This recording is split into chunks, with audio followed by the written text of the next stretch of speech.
Hey, everybody, it's me, Count Jackula, the guy from Planet Dracula. How y'all doing? I see we got, this is starting out pretty strong. Delta, as usual, is first. Um, let's see, we have someone named Jose Mino, Dermont Fleming, and some of the usual faces. Step 8, Joseph Hall. Little Devil has returned.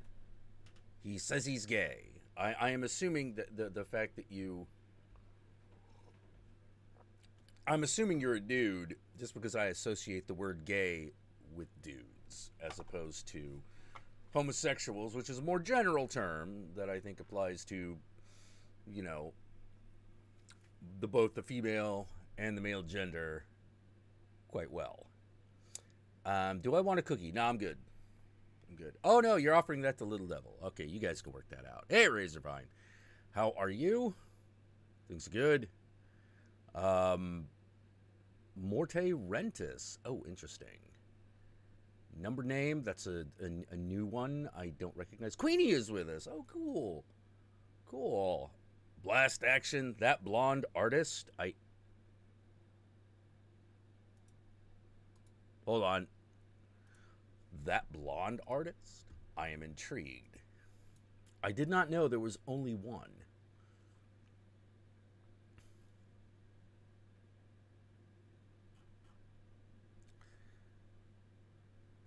Huh. Interesting.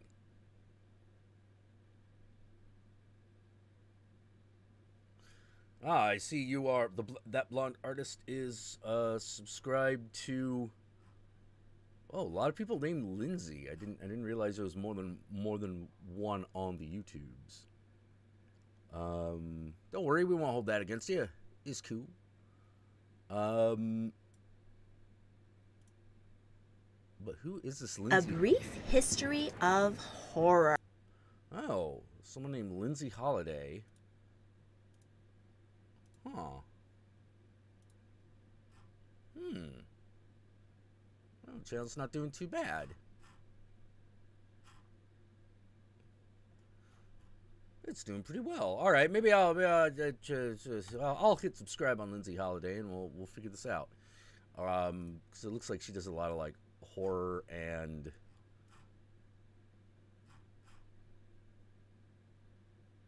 spooky stuff. Well, I'm down with that. We can do that. Sean Bateman is with us. David Anderson, not the David Anderson.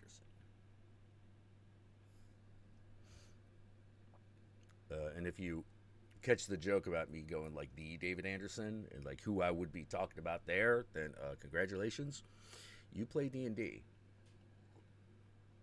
Mondo Company Limited, Cat Hermit. Oh man, and the hits just keep coming. Let's see, Rick Horner says, so my friend is talking about becoming a Satanist. Aside from telling her to read the Satanic Bible, what else can I do to encourage this?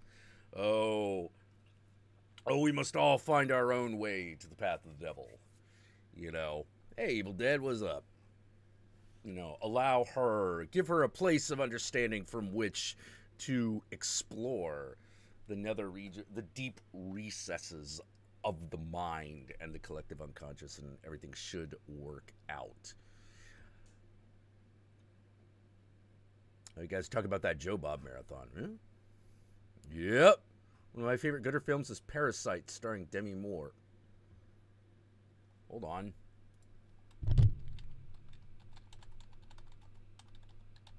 I'm. Oh my. Oh, this thing. Yes. Oh, excuse me. Oh my God. You know they filmed that shit in 3D. Oh man. Damn.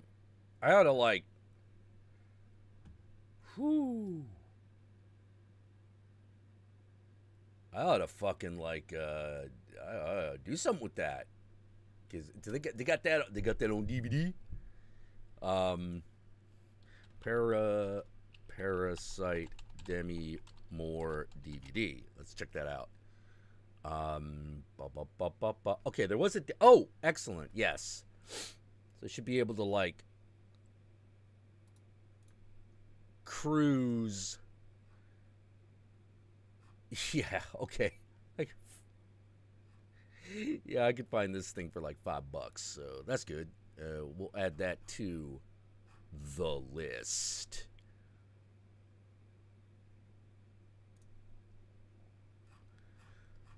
Ah, man. Sorry, looking at some stuff that I'm going to need to be buying soon. And I don't need a new video capture card. What the fuck is this? Get rid of that shit. I don't need that junks. Now, I need to check on... God damn it. I was hoping that Amanda Stone would be with us tonight, but she has not gotten back to me. So maybe on Thursday. Maybe on Thursday. All right. So tell you what. I'd like Queenie. What are you up to right now? Would you be available to speak on stream, or are you like, no, I want to be left alone? It'd be all Gloria Swanson. Oh, I'm sorry, not Gloria Swanson. That's not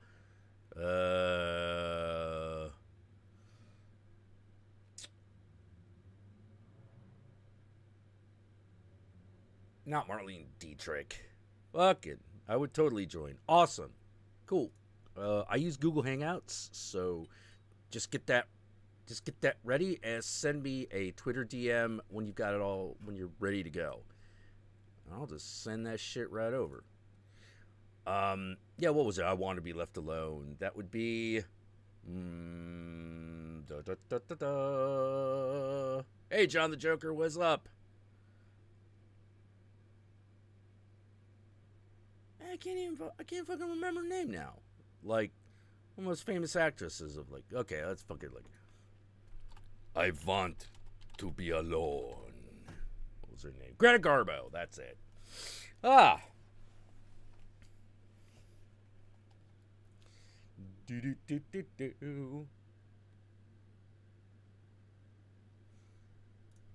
Let's see. Be alone. Where have you been? I want to be alone. Where have you been? I suppose I can cancel the Vienna contract? I just want to be alone. You're going to be very much alone, my... Yeah, apparently, okay.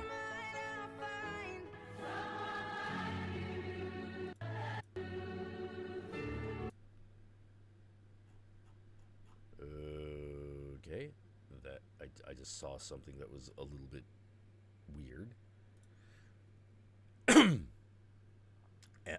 And anyway,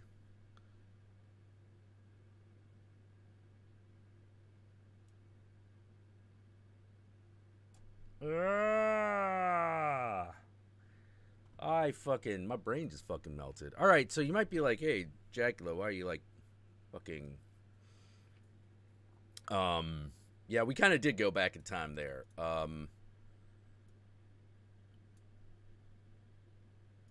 And one, sexual witchcraft. Sorry, I'm just saying random shit I'm noticing on Twitter because I'm waiting for the Queenie's DM to come in.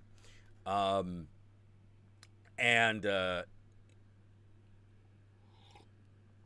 you might be like, hey, Jackie, like, you look a little peaked, look a little tired. Well, yes, because I was up until this afternoon filming.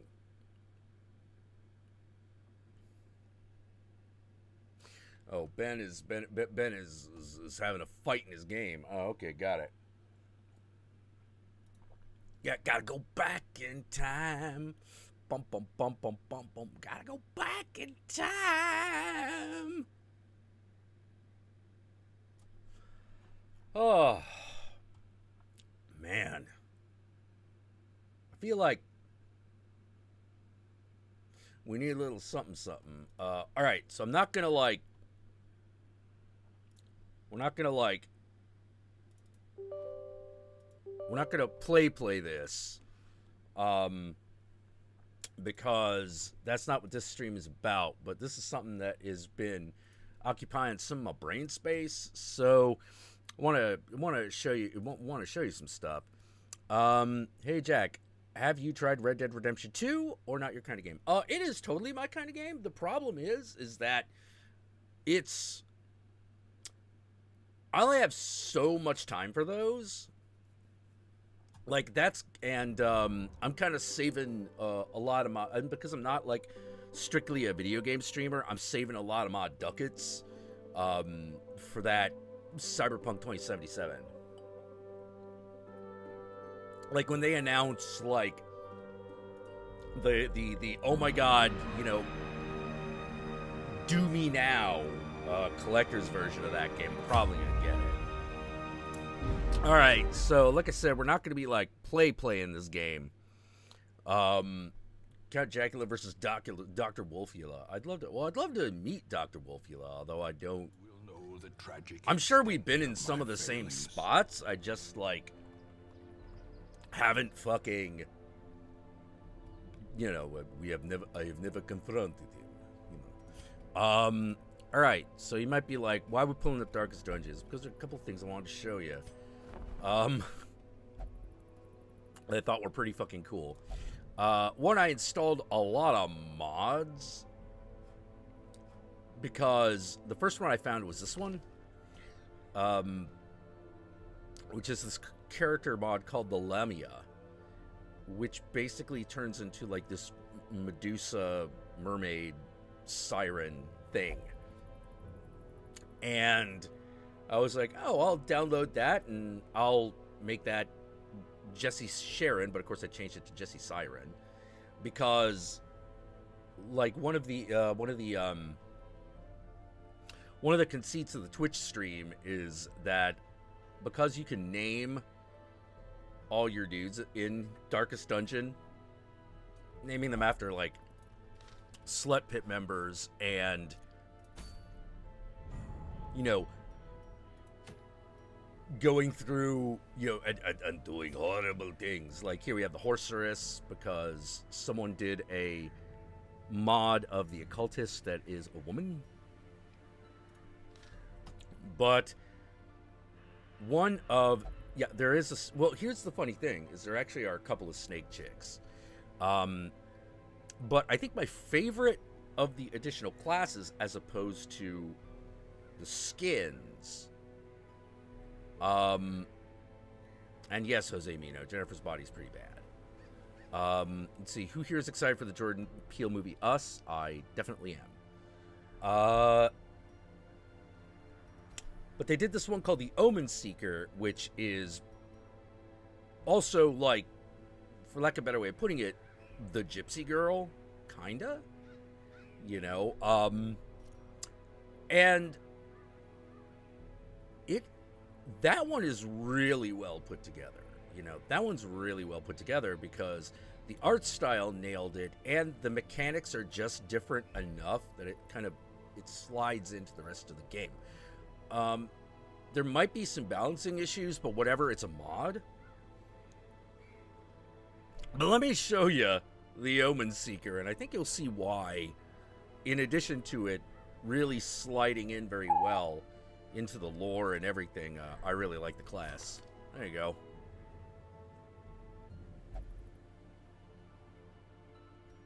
Oh, was that Queenie? Okay. We just got the message.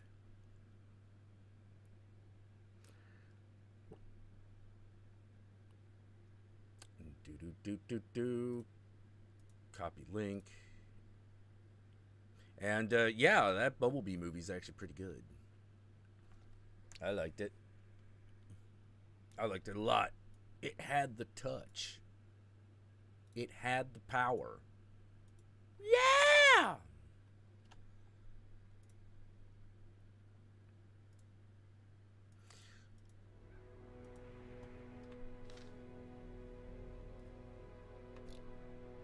So one of the things we do over on Twitch is I name these characters after people from the Slut Pit, and then we go and die in horrible ways, because that's the nature of the game. You know, that's the way it is. And we probably won't be doing... I might be doing it... I might be streaming on Twitch either later tonight or really early tomorrow, depending on how you look at it. But definitely won't be either Tuesday or Wednesday for a couple of reasons. One,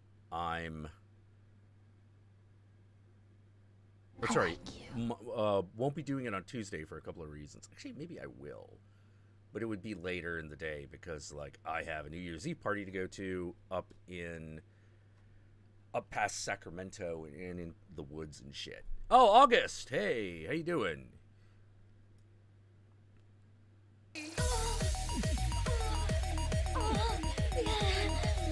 Hey Jack, let's chat. Yeah. Tell you what, let me give me about an hour with Queenie because I haven't talked to her in a long time. I haven't talked to you either. You know, but we've only had her on the show once before, so like let's scare her off, you know. And then I'll have you on. It'll be cool. Boy. My RP as a gypsy type harvest witch on World of Warcraft. Just trying to figure out if I should play a Worgen Druid or Kultir's Druid. Well, the Kultirans I don't think are available yet. Hey, oh, someone else fucking bleached their hair. I did. Man, no, it looks good. I thought it was temporary, so I didn't really put like any special toner in it or anything. So I thought I was gonna put like green on top of it, but then I had a friend. She's like, "Oh, just leave it for a bit, and you know, I'll send you some products." And I'm like, "Okay." Send you some product.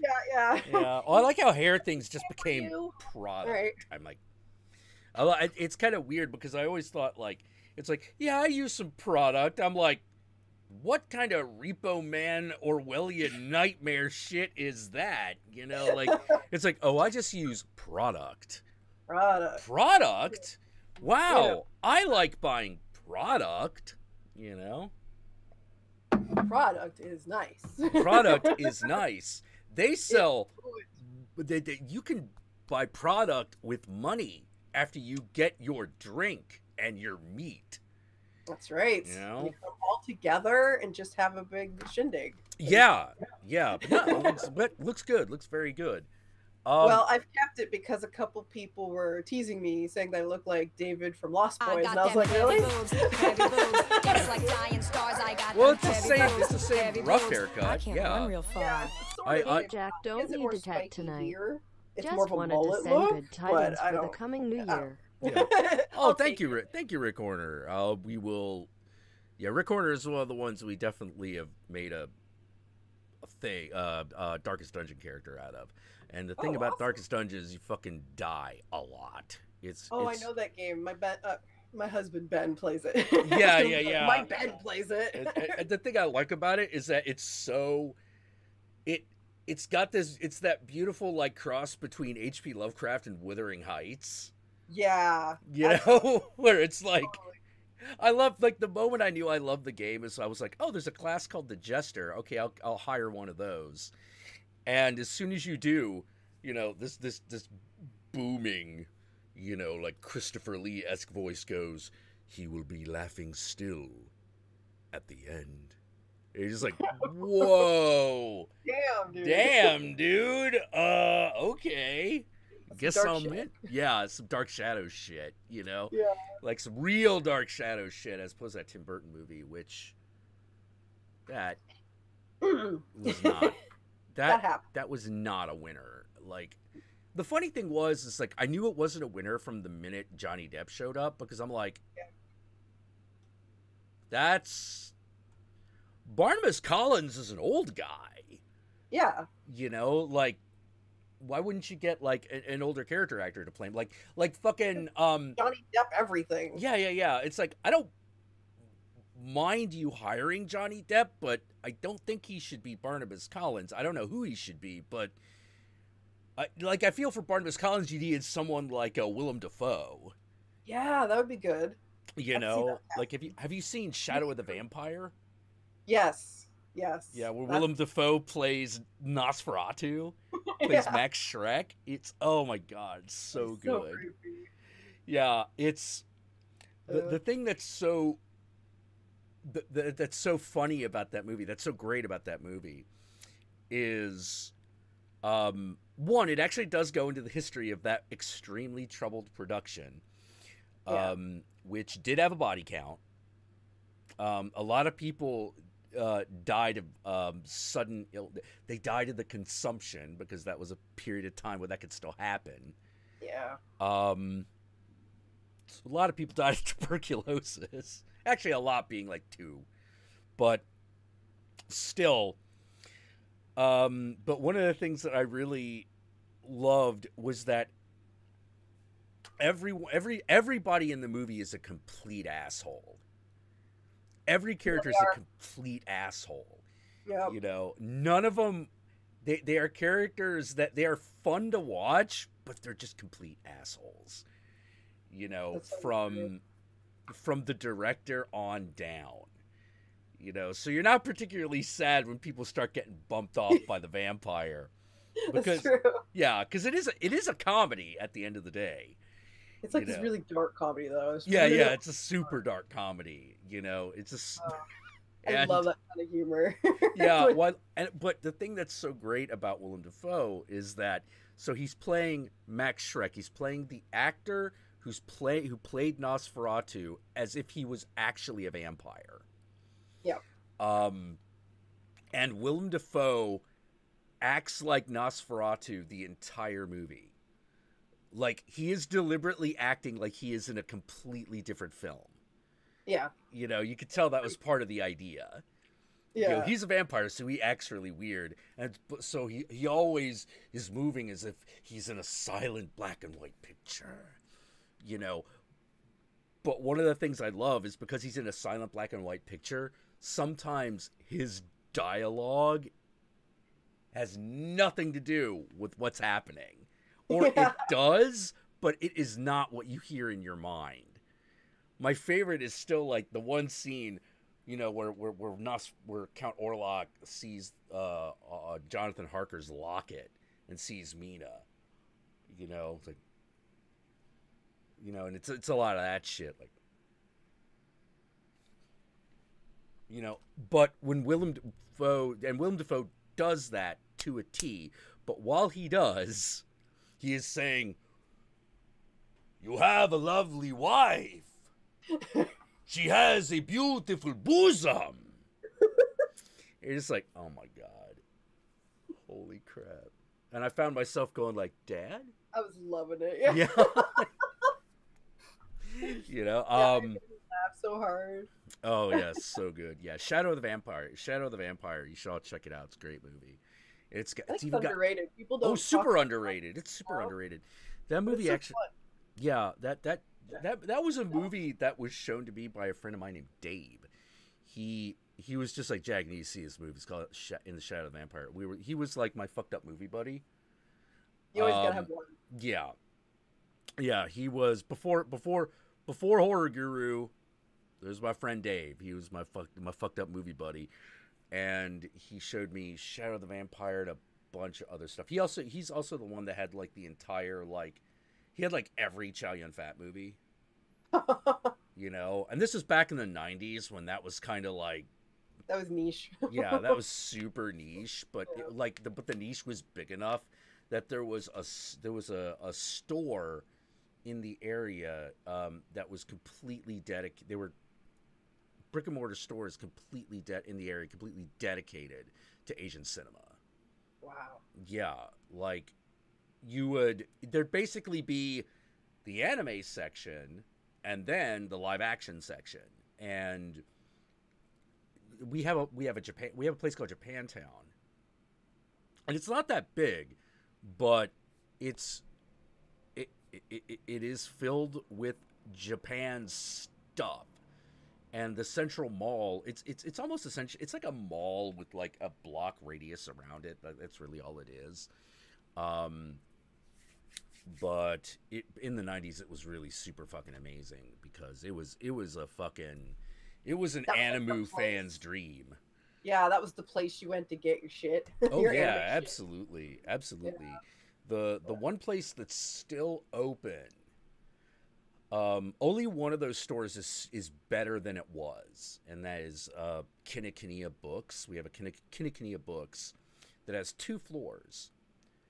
The bottom floor, which is in many ways the basement, which I thought was very appropriate, it's an entire bookstore floor of just manga and manga related stuff. And it's so known as the location. If you want something, you better just get it, because if you come back tomorrow, it might be gone.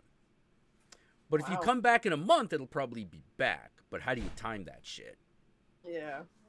So you see, you need help? All right, hold on. I got them heavy boobs, heavy boobs, dance like dying stars. I got them heavy boobs, heavy boobs. I can't run real far. Hey, Here's how's to it the going, new guys? year. Ya heathens. What's your favorite horror manga? I like horror anime myself. My favorite. Like, I love Hellsing Ultimate. Very awesome. Best vampire ever. Alucard.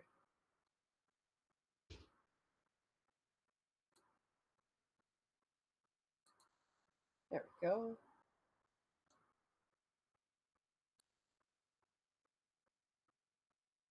What is up, people? I see you now.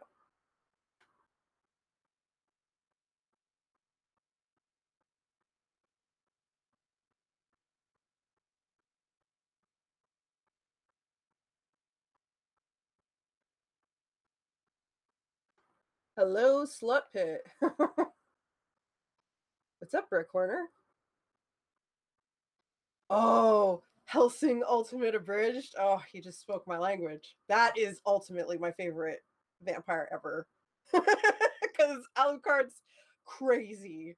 They just upped everything from Hellsing Ultimate, which was already over the top and crazy, and just took that and made it funny.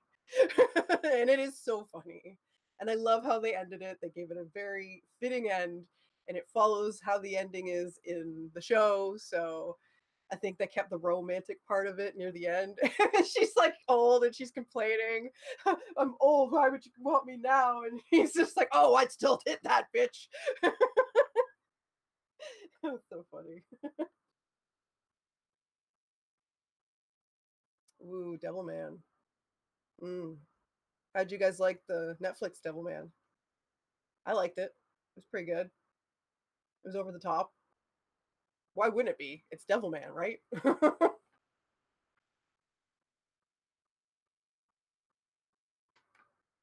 Near Dark. Nice. Nice.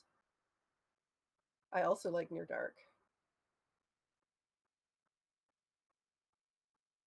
Oh, okay. Would you rather spend a day with Alucard or torture the vampires from Twilight? Ooh, that's a hard one. I think I'd have more fun with Alucard, actually. I think I'd pick that.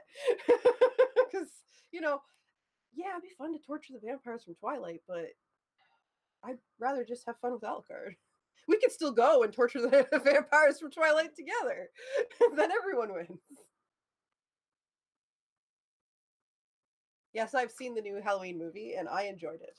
I know a lot of people that I respect did not love it as much as I do, but doesn't really bother me, right? I mean, I can still like a movie that other people don't like. I've done this before. Like, remember Prometheus? Remember how you were like in one camp or another with Prometheus? You either liked it or you hated it so much that you had to hate on people who liked it. It's just a movie in the end. We can like what we want. Preferences don't matter. I thought the new Halloween movie was fantastic. I liked watching Jamie Lee Curtis be a badass grandma, because she was. And that's who I'm going to be when I get old. I'm going to be a badass grandparent. Something like that. If I live that long.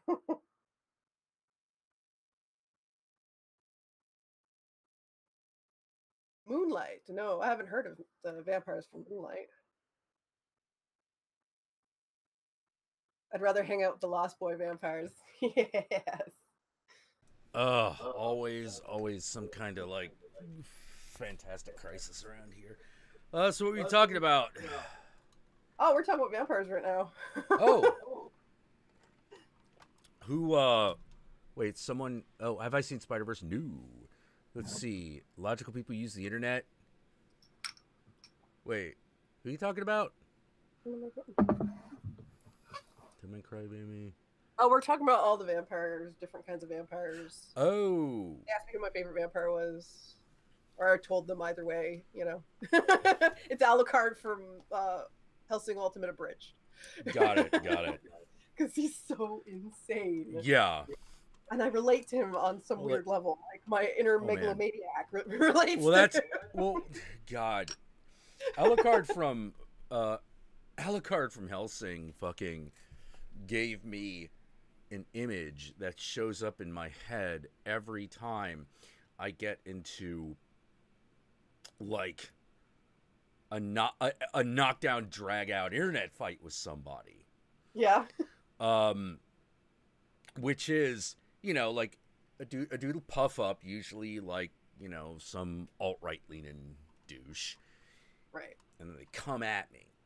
And I'm like, you know, okay. Like, you know, let's do this. Like, all right, we're gonna get into it. And at some point, it, rather than having like the big epic battle to the finish, I start feeling like I've kicked a puppy. And it's that moment where Alucard is fighting one of the Valentine brothers, and like he's like just demoning out, and like the guy's like, "Oh my God, what the fuck?" And he's like, "Why are you crying? I only like fucking took your legs off. Come on." Yeah. You know, and it's like, "Oh, you can't grow that. Oh, God damn it." Oh, when he's doing the duel with the other vampire? Yeah, he's doing the duel, and he's like, he looks up the staircase, fuck! Yeah. He's like, God damn it. He's like, such a disappointment. I thought that you were actually a vampire. Turns out, Man, I ripped no. your fucking legs off! Yeah. Turns out you're not a real vampire. Okay, fine. You know, and it's often like that.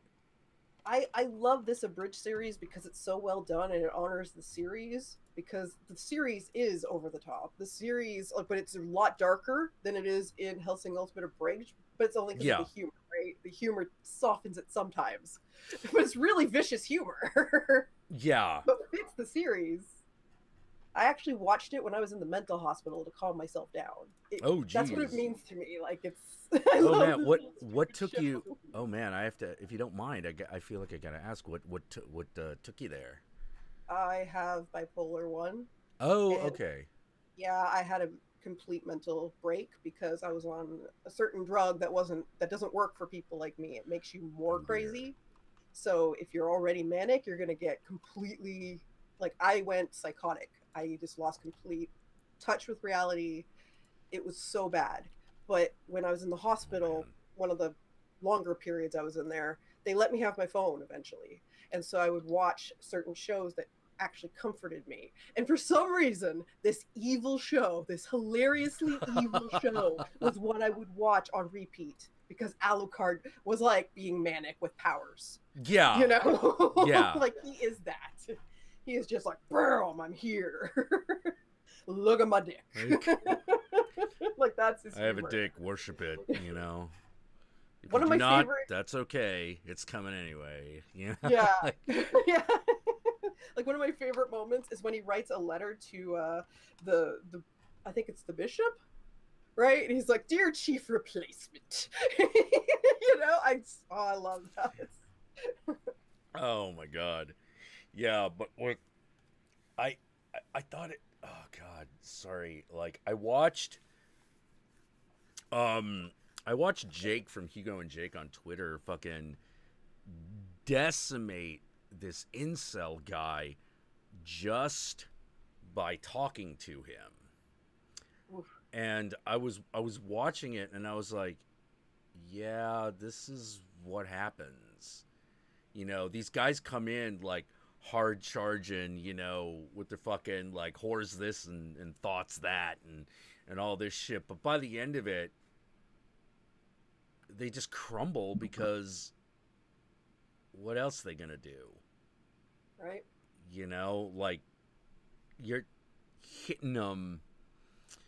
You know, you're hitting them where they live, which is no, man. If we're gonna have a confrontation, then we're gonna have a confrontation. Yep. You know, I don't know how to say it other than you thought that you could play this bullshit game and get the high school girl response.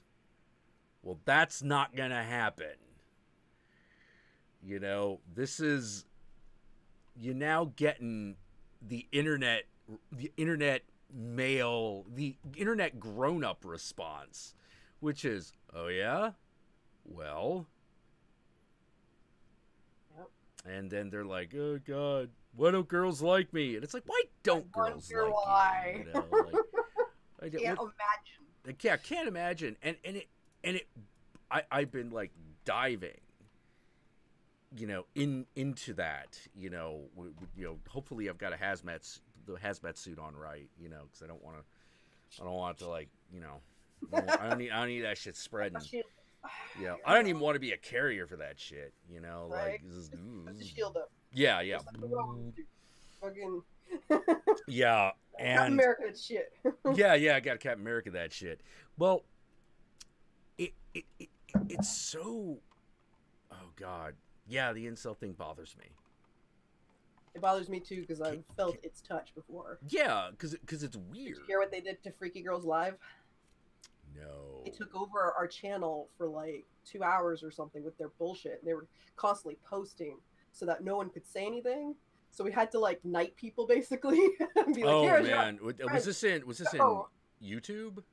Yeah, you know I'm part of Laura's group, right? She's no, girls. I don't know so about Laura. this. Laura from Laura's Looney Bin is my buddy. She actually got me into streaming because I did my first creepy channel crawl with her on her channel. Okay. Because I was afraid to start off. I was like, oh, this is so scary. Oh, no. You know? And now I'm like always on. Whenever I can be anyway. Anyway. So yeah, they came over to her channel because we were doing our show, Freaky Girls Live. We're a bunch of us gal types. We hang out together and we talk about horror movies and things. We pick 2 movies and we talk about those 2 movies, and usually a lot of fun. No, she's blonde, right? Laura? No, yeah. She's got dark hair. She's got dark hair. Okay. Oh, okay, got it. All right, I see. Yeah, so she just does this show called Freaky Girls Live. So she has like a bunch of us girls. You know, we hang out and talk about stuffs, horror movies we've watched, you know. Got it. To some of the people in the townsfolk, which is what we call our chat. You know, it's a good time. Good time. We have fun. Yeah. I'm kind of there, just like, all right, I'll be the one with the penis. So it's fine. So someone's got to be. I got the boobs. I got the penis. It's fine. Right. We'll do it all. Yeah. So. She jokingly calls me daddy, which makes me laugh.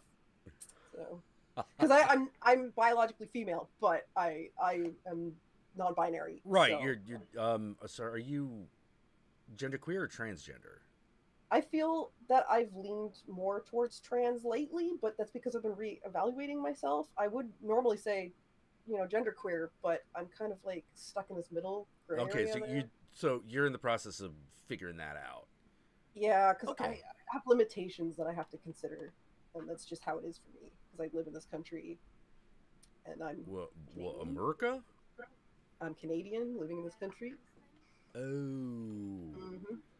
Oh, yeah. I didn't know you're Canadian. I am. I'm here legally. It's fine. It's just, it's hard for me to talk about because I'm not fully a citizen yet. Okay. You know, I've got my green card. I'm living with my babe. You know, we've been right for like 5 years. You know, it's been nice, but like, America's changing, and I'm living in it while it's changing, and it's scary. So. Yeah, there are.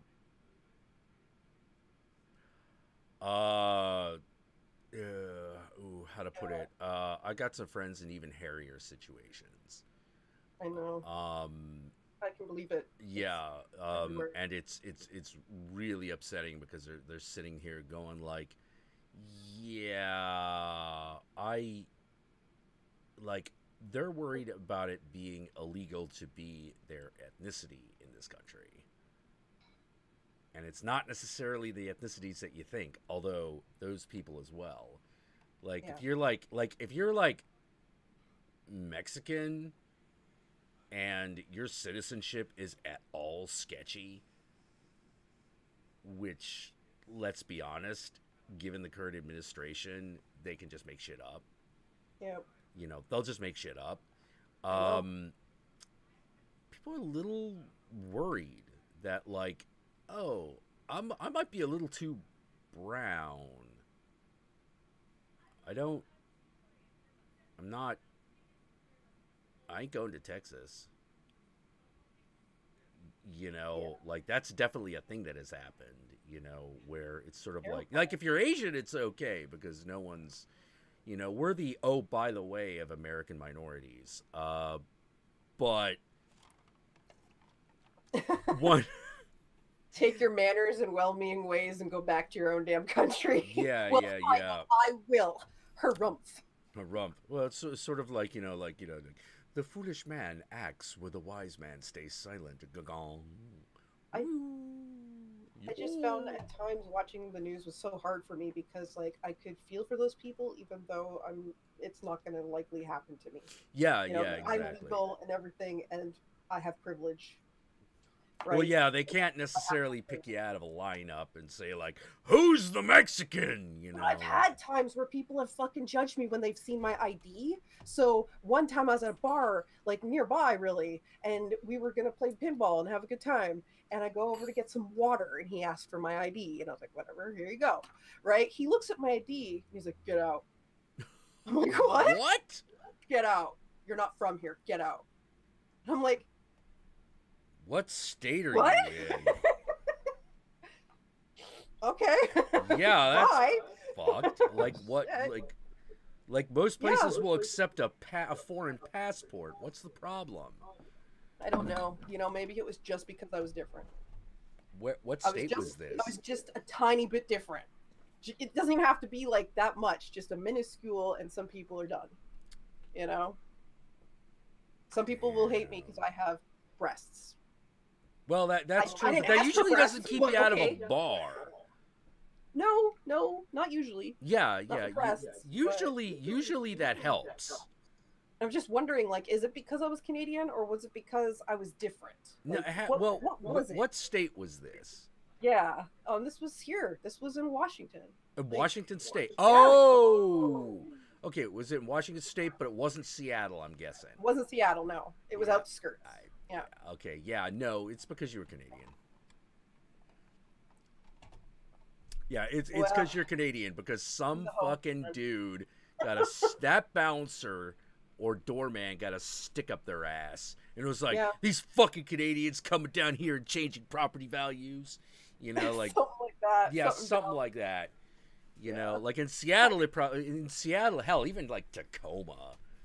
You know, you'd probably just be like, yeah, whatever, you know. And Tacoma's not like, yeah. Tacoma's like a super redneck area, but Seattle's like right there. Yeah. So they're just kind of like, yeah, whatever. Well, they'll let you in. They just might give you shit. Oh, he gave me such shit. I was just like, fuck it. Like, yeah. You're gonna be all like that. You don't get my fucking business. How about that? Oh no. Well. I'm sure was this a higher class area or a lower class area? It was a lower class area. Okay, so not Bellevue. It was not like a clean, nice establishment. Right. Maybe like not Anacostia. What's that place called? Renton? No, not Renton. Anyway, whatever. I know a lot of districts in Seattle. You're close. You're close enough to make me go, okay, all right. Dude knows kind of where I live. Yeah, a little bit, yeah. Although the area around Denny Way is kind of like where I know. So basically, downtown Seattle proper.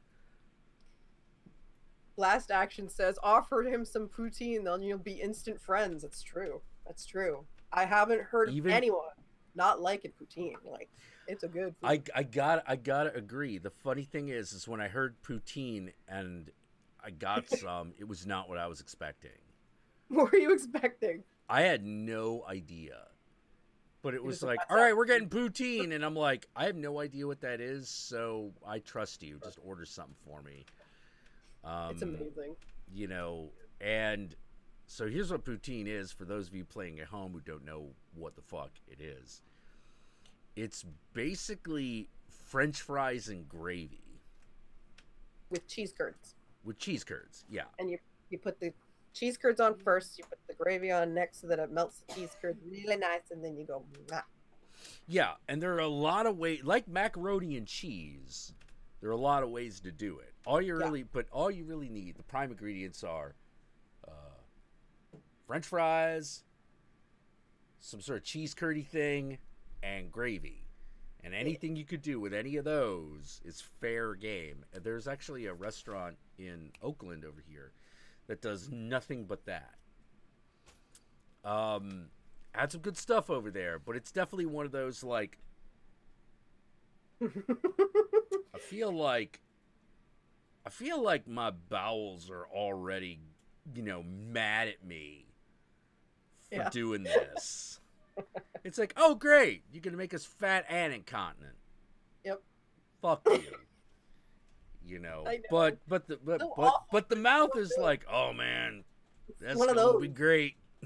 It was my drunk food when I used to drink. Oh, I would just want to go out. That's a great drunk food because it's like the best so all that booze. Yeah, because it's like gravy. It's like it's savory and it's potato, which helps. It gives you like a nice little cradle. yeah. Helps with the absorption of the alcohol and it gives your liver and kidneys a little bit of help. Yep, a little workout. yeah. It's good. There was actually like, not a big fan of fries. Can you substitute tater tots? That's not technically, but I do know that the restaurant that I got the stuff from does do that. Like, some places will do that for you, but bear in mind you are getting the equivalent of the vegetarian hamburger. Pretty much. You know, they will be like, okay, yeah, we'll do that. We'll even smile, but we're gritting our teeth a little bit. It's very yummy. If you're going to eat junk food, you might as well. Yeah. You might as well get good junk food. It's like high class food. I actually... Alright, so I've talked about this place a million times, and it's fucking amazing, and I love it.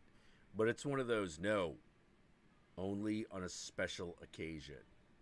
And it's one of the reasons why I'm like, yeah, I don't know if me living in Burbank would be a good idea. Despite the fact that it would be an awesome idea.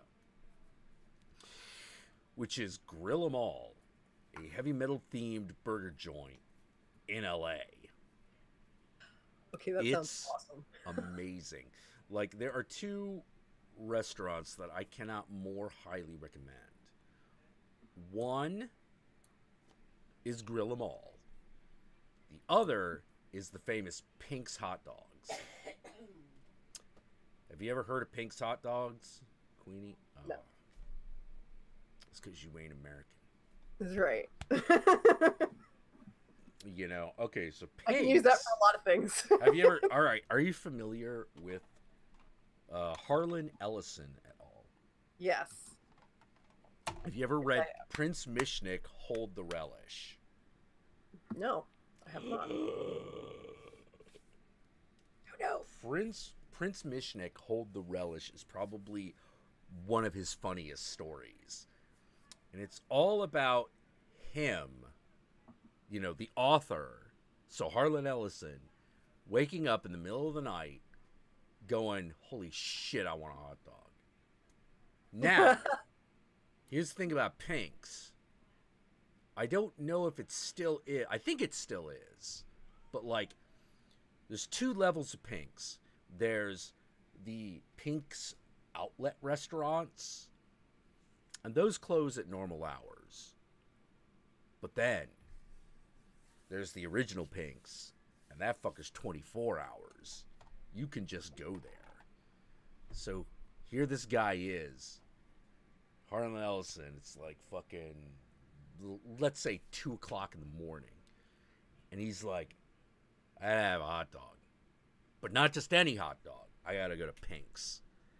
So he gets in his car in the San Bernardino's, drives in to fucking downtown, drives into North Hollywood, into Hollywood, in order to get to Pink's restaurant up 24 hours, where he knows working there during this shift is a guy he knows who has read everything by Dostoyevsky.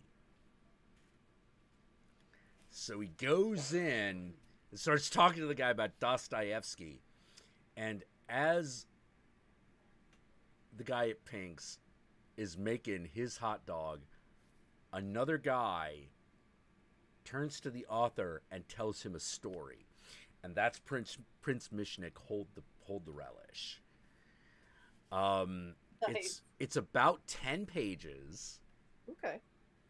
And as Harlan Ellison described it, as I heard him describe it, it is a story. He's like, this is a story that's meant to be told. Mm.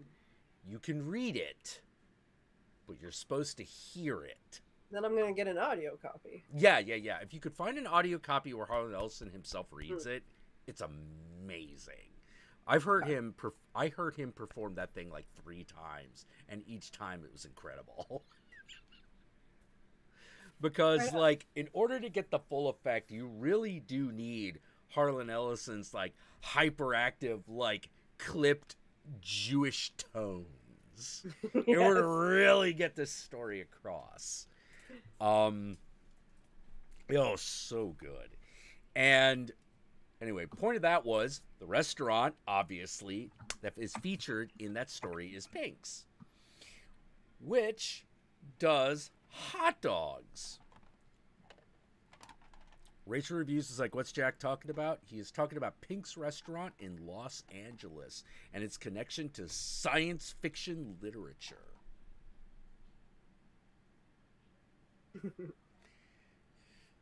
Longtime listeners of the stream will often point out the fact that I often say that enlightenment and inspiration are stupid. Really? I mean it. It's often stupid. Why is it stupid? It is. Yeah, but why? It is. I'm telling you about this amazing story about a guy who goes to a hot dog stand in Los Angeles to talk about Dostoyevsky. That's fucking retarded. No! That's interesting. It is. Interesting doesn't have to be, like, super deep. No, here's the thing. It is super deep. It's also really stupid. Okay. This is what I've had. Oh man, if only Yogi was here. Like, we'd be going off on a tirade and going like, no, that's the problem with Western thinking. You don't realize that deep things are often stupid. They're often fair. dumb. Yeah. That's the beauty What makes of them. them dumb? What? What makes them dumb? I don't know. Why are they? They just know? are. It's Okay, it's one of those. all right, Buddhist enlightenment is one of the longest running in-jokes of all time. It's like, what, a couple thousand years old at this point? People are still fucking doing it? Space Space Jews. Oh God, call back to the whole Space Jews video stream that we did where someone was like, by the way, Jack, I think it was Yogi, who was like, by the way, Jack, the answer is Space Jews. And I'm like, what the fuck are you talking about? And he is like, oh, you don't know? And I'm like, I did not. He's like, we're going to watch this video live over the internet. And we did. And my brain melted. Because it's one of those things where it was one of those conspiracy theories where it was like, By the way, Jews from outer space control the liberal media. And you're just like, wait, what? And it was a perfect illustration of why I get so frustrated with conspiracy theorists, because it usually starts out okay. Right. But at the last possible second, it's sort of like, have you ever considered the number of people who died in the wake of the Kennedy assassination? So how many key witnesses died under mysterious or under-investigated circumstances? You know, how many of them were connected to Jack Ruby? How many of them just happened to be connected to people who were part of the Warren Commission? Let us prove this connection. And you're like, oh, that's interesting. And then all of a sudden, that's when the space Jews happened. You're like, whoa, wait a minute. Wait a minute. Hold on. Go back. How did we go from the Warren Commission to space Jews? It's always about space Jews. Yeah, it's always about space. And I'm like, I am even willing to suspend disbelief enough to assume that within your theory, space Jews are a thing which actually exist. I can do that for you. I'll do you that favor. Even given that, how are these two things fucking connected? Right. You know, like, how? You know, my favorite joke about conspiracy theory videos had to be a friend of mine from Channel Awesome, Yomars, did this whole fucking, did this great video all about a video game that North Korea put out called Pyongyang Racer. And it's just you driving around Pyongyang and there are no other racers. So he's sort of like, wait, in fact, I've never seen another driver in this game. No drivers. No people. No people. No North Korea. North Korea is a conspiracy created by the Bilderberg Group and the reptile people. And he just goes on. No, you need to check it out. Yomar's Pyongyang Racer. Check it out. It's amazing. It's a great video. And there's a point where it's sort of like, here you will see Kim Jong-il totally turn into a fucking lizard. And it's just Kim Jong-il moving from one side of a stage to another. And he's like, there it is! We have liftoff. Yeah. I was like, yeah, okay. Yeah. Yomar's Pyongyang Racer. Everyone should watch it. It's amazing. And the rocket ship went off into space. Yes. Yeah. It's one of his best episodes. He was one of the casualties of Channel. He was one of the casualties of Channel Awesome. Like, I'm gonna miss that. I miss that guy. I really liked Yomar's. I thought he was really cool. You know, he was really fun. Just send Harry Russo. He'll take. I think you're mistaking me with another face-painted Channel Awesome person. If you reviewed the Schizophreniac movies, which I'm not saying that's bad. I'm not offended. I'm just saying wrong person. Wrong. Although with that said, yeah, I've seen the Schizophreniac movies. I remember that I've seen the Cuckoo Clocks of Doom. Jesus shows up in that one. I have to be careful what kind of stuff I watch when I'm all unstable. Like, it's not pretty. Oh my God. Okay. It's a constant battle that I have to go through. There was a moment as part of Team Channel Awesome that I feel kind of defined how me and Guru were different from everybody else. So there is this movie that Diamanda at one point reviewed called Where the Dead Go to Die. And she showed, before she did release the review, I don't know if she had already recorded it or whether she hadn't even written it yet. I have no idea where in production it was. She was like, "Oh, you like fucked up movies? You need to watch this." So we're at a MagFest, and she puts in Where the Dead Go to Die. And it starts playing. Pray to Satan, pray to Satan, pray to Satan. Me, hey, Lily Horseshoe, how you doing? Stream. Yeah, I had to say hi to Dino. Yeah. He's the best. Dino's my So bro. she puts in this thing called Where the Dead Go to Die. And she's like, this is the weirdest, most fucked up movie you'll ever see. And me and Horror Guru were like, oh, bring it on. You know, bring it on. We gotta watch it. Right, you know? I'm the same way. I have to be careful. Like, yeah, you gotta be careful. You find yourself in all kinds of weird. yeah. All of a sudden, the dog's fucking your sister, and you're like, "Whoa, wait a minute, how'd we get here?" Staring at the screen after the movie's been over for a few hours, going, "Oh my god." Yeah. There have been a few movies that have done that to me.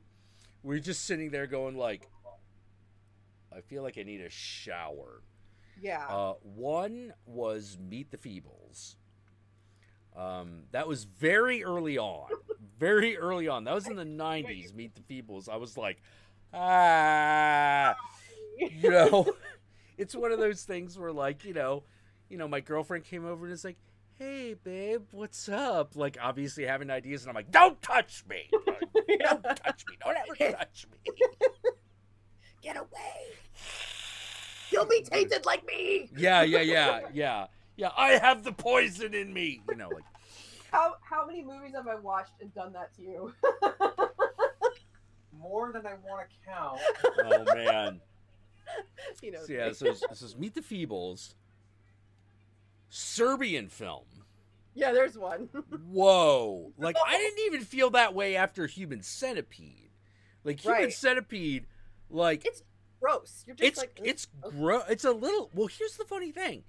It's gross, but when you actually break that film down frame for frame, nothing gross is on the screen.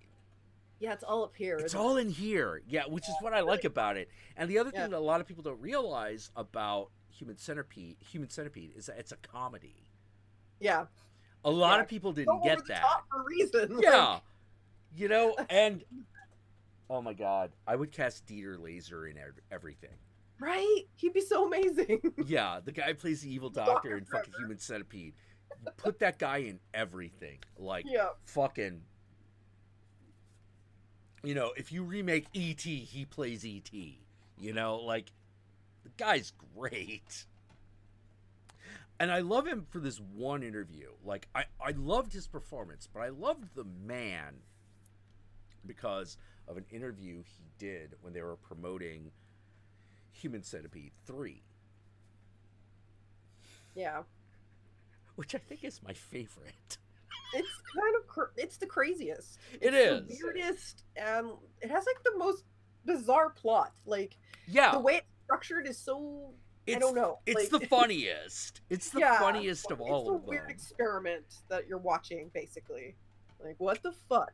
Yeah, like the moment you realize it's really hard to describe what kind of movie it is.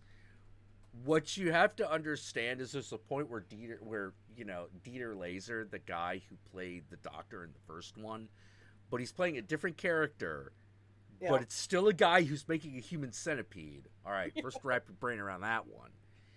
He's eating something out of a jar. And then the guy from the second Human Centipede movie, Lawrence Harvey, right? Yeah. Okay. Lawrence Harvey comes in and is like, excuse me, sir, what are you eating? And he goes, African nipples! Yes! I just sit there like, what? I'm like, okay, this is what we're watching now. Yeah. This is what we're watching now. Here we are. I fucking loved Human Centipede 3. A lot of people at Channel Awesome disagreed with me. And I was kind of like, what what do you mean? That movie was hilarious. Like, oh, that was so gross. It was so unnecessary. I'm like, no, totally necessary. Right, clitorises. Right. We got Yeah. I'm eating severed clitorises. Like, oh, dude. Someone put that on film. They they edited it. They filmed it. They edited it. They put it out. They put a movie title on it. They did a marketing campaign. Oh, I love this movie. It just makes little people like us go, hey, one day. One day. Yeah, my stupid movie idea could be the thing. Just let it inspire you. Oh, yeah. No, Human Centipede 3. I ask for it by name. Watch it today. Treat yourself. There you go. Anyway, so back to the original point. Diamanda is showing us where the dead go to die. And me and Guru can't stop laughing as we're watching this thing. Are you laughing because it's awkward, or are you laughing because, oh my god, this is ridiculous? Oh my god, it's ridiculous. Okay. You know, it's sort of like, all right, you know that moment in Beetlejuice when he goes, I've seen The Exorcist 187 times, and it keeps getting funnier every single time I see it. Not to mention you're talking to a dead guy. So what do you think? I think I'm qualified. You know, like, it was that reaction. It was, oh my god, this is one of the most ridiculously, stupidly awful things we have seen. And the fact that the guy just keeps going for it, the filmmaker keeps going for it, is inspiration. You know, this is fucking, the muses are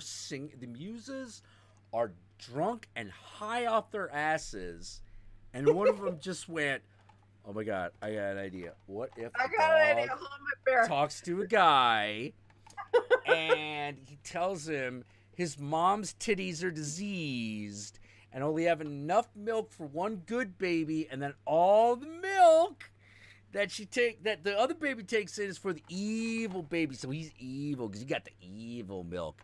And then, like, Melpomene's like, oh my god, girl, I'll write that down. Write that down. That's the best. One day we'll use that. We'll use that one day. You gotta write that down. And then, like, thousands of years later, here comes this fucking filmmaker making Where the Dead Go to Die. And he's like, what's the most fucked up thing I could fucking do here? Like, it's all about a kid who learns to rape his own mother. What do I do? And the muse just comes out and is like, oh, I've got this! I've got this! I've got this! I've got this! Boom! There you go. That's your dialogue. You got it. There you go. Thank you. Who's a bad bitch? I am. Woo-hoo. Lick my tit. Lick my titty. And we're watching this damn thing. By the way, all that, everything except the muse part is in the movie. All right. And here's the other thing. It's an entire CGI fest. Let me see if I can find y'all some where the dead go to die. Let me see if I can. I need more water, so I'll be right back. Go get some water. You're gonna need this. Come on. Oh no. All right, we can get this up.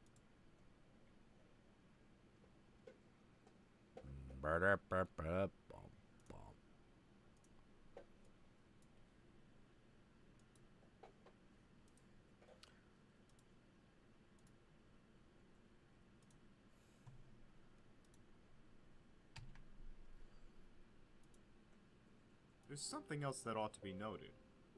Professional 3D feature films have teams of people working on each... Oh, Jesus. Someone's fucking retarded review of this goddamn thing. No, I just want...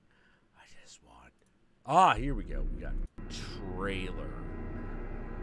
Oh, yes. Oh, yes.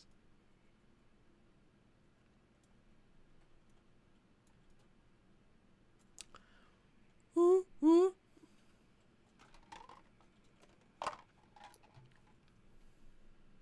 Get that all set up. All right, I think we're going to see if...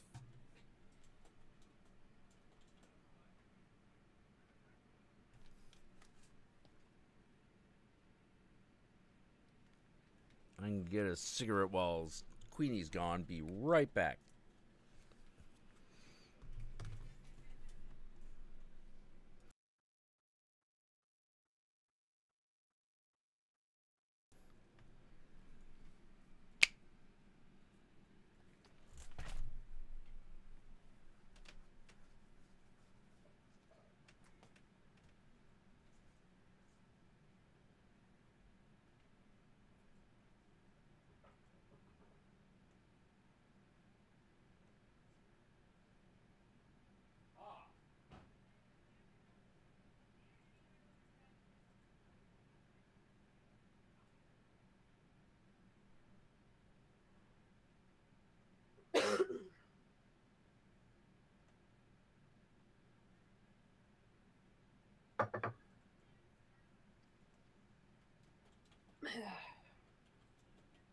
Hello, everybody.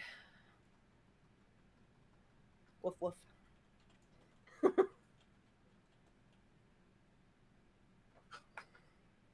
Hey, Dave. I saw you come in earlier. Hey, what's going on, August? I'm hanging out. Jack went for a smoke. All right, cool. Cool beans. Hey, what is up? Pray to Hey, Satan, Joseph. pray to Satan, pray to Satan. What's going on? Yeah, you like my giant cup, do you? It's actually got stuff on it. I'm left-handed, so you don't see it very often. But it says zombie brew. My barrel of water, as my friends like to call it. I have to drink a lot of water. I'm on a lot of medication.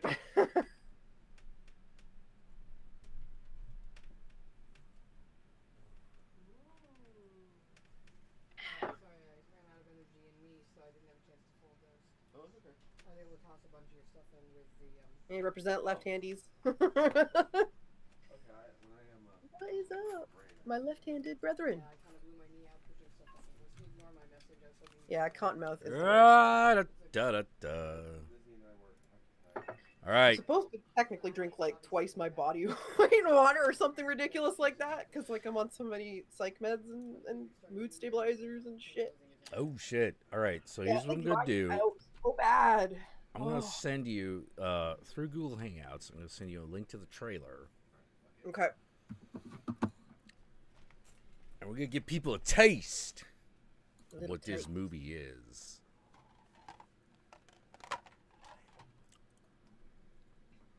All right, you ready? Yeah. 3, 2, 1, go.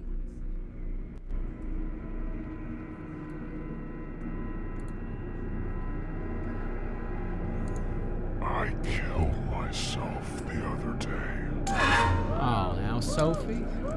Don't you dare double your sound, sweetheart. Every sound that you make, that's just gonna be another 15 minutes and you get to be tied up there.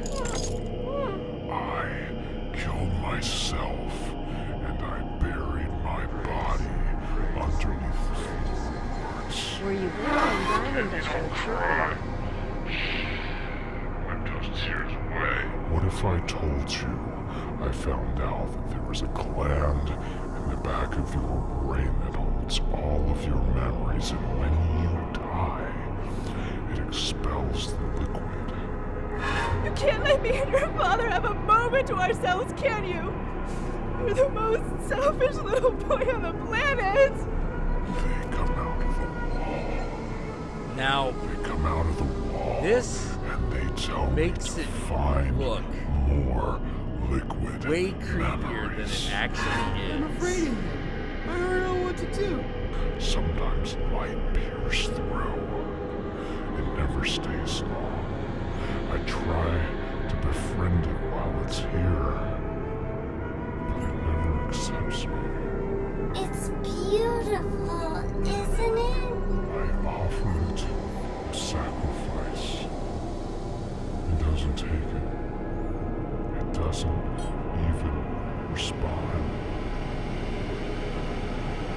eventually fades and leaves me alone again. He's watching you, and he loves you. He's watching you, and he loves you. Yeah. He's watching you, and he loves you. Oh yeah. He's watching you, and he loves you. You need to watch your step around here, Ralphie. You never know where you can end up. You don't want to go down there. I know what it's like. All right, so that goddamn thing The fuck? is Fuck is that? hilarious. That is so bad, and yet, like... Yeah. No, this isn't a movie. This is an experience. Yeah. And it's one of it to me. It's one of the like top 20 at least, like fucked up movies of all time. And the thing is that you're gonna watch it. A lot of people are gonna watch it, and a lot of people are gonna bitch out in 5 minutes. Yeah. I hung in there. Well, it's kind of what you do, Jack. Yeah, I hung in there. I know, I'm that kind of weirdo myself. Yeah, me and Guru I get could it. not stop laughing. Everyone else is like, what's going on? We're scared. And me and Guru are like, that guy raped his own mother. Oh my God. It looks so bad too. Oh, it is. It doesn't visually get better. Like, that's what you get. What you see is what you get. And one of the things that me and Guru noticed, which you can see by here, which was definitely one of those, fuck yeah! You will notice that we've got Linnea Quigley here, as well as Trent Haga. Now, for those of you who don't know, Trent Haga is one of the Trauma alum. He, along with Joe Lynch and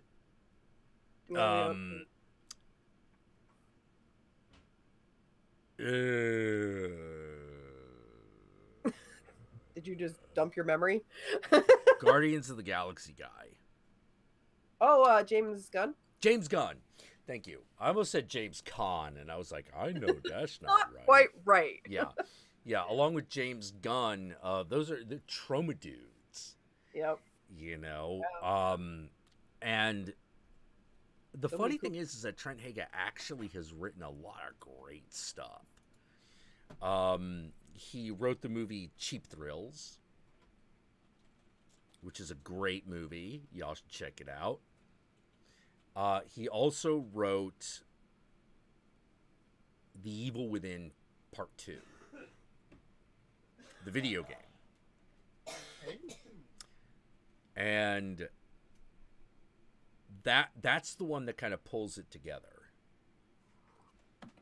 Because by the end of the Evil Within 1, you're just sort of like, what the fuck? But then Trent Haga writes a story that ties it all together in the sequel, and you're like, oh. Yeah, Trent Haga's great. He wrote Citizen Toxie. He also, he wrote the one I just mentioned, Evil Within 2. And Cheap Thrills, and one called Chop. Oh, okay. Mm-hmm. Which is all about a guy who keeps losing body parts. Like, it's through... a really weird film. Yeah. Like, through either deliberate intent or misadventure. Like, he just continuously loses more parts of his body. It's pretty fun, actually. It is. I like it. You know, Trent Haga also played Killjoy at one point. Oh? Yeah, so if you want to see a fucking Ebonics-speaking evil clown horror movie... Yeah! That's exactly it. Bam! If you want to see Pennywise speak Ebonics and kill people... He's pretty... Like, the clown looks pretty cool, too. Like... Well, it depends on which movie you're... Which movie you're watching, because I think they're like 5 of them, aren't there? They start dropping it. Yeah. It's like it's a very uneven oeuvre, you know. Like, the first one is pretty awful. The second one's not bad. Third one is, which is where I think Trent Haga gets on, really good. And then, you know, then it goes downhill a little bit. So it's a very uneven series of movies. Someone mentioned Welshie. I used to love Welshie. I used to watch Welshie and You, and like the Horror Guru, and like a whole bunch of people. I was really sad that Welshie bitched out. Well, sometimes life is too much. Like, yeah. I mean, not to. I can't really blame him. Hey, so yeah, sometimes it does. But I thought he would stick it out like you did. You stuck it out, badass. Well, I thought he would at least like return. Right. You know, and then he didn't. And I felt bad. Okay, I still love his videos. He did the Saw series, and I was so happy. Oh, the Saw videos he did are fucking amazing. His retrospective was, dead on. Yeah, I wish he had finished it. Yeah, me too. I loved it. You know, especially since I think the year he quit is when they did like Saw 3D. Yeah. You know, which, granted, not a high note. Not the best. And that's me being nice about it. I love Saw, but there are some that are weaker than others. Yeah, but like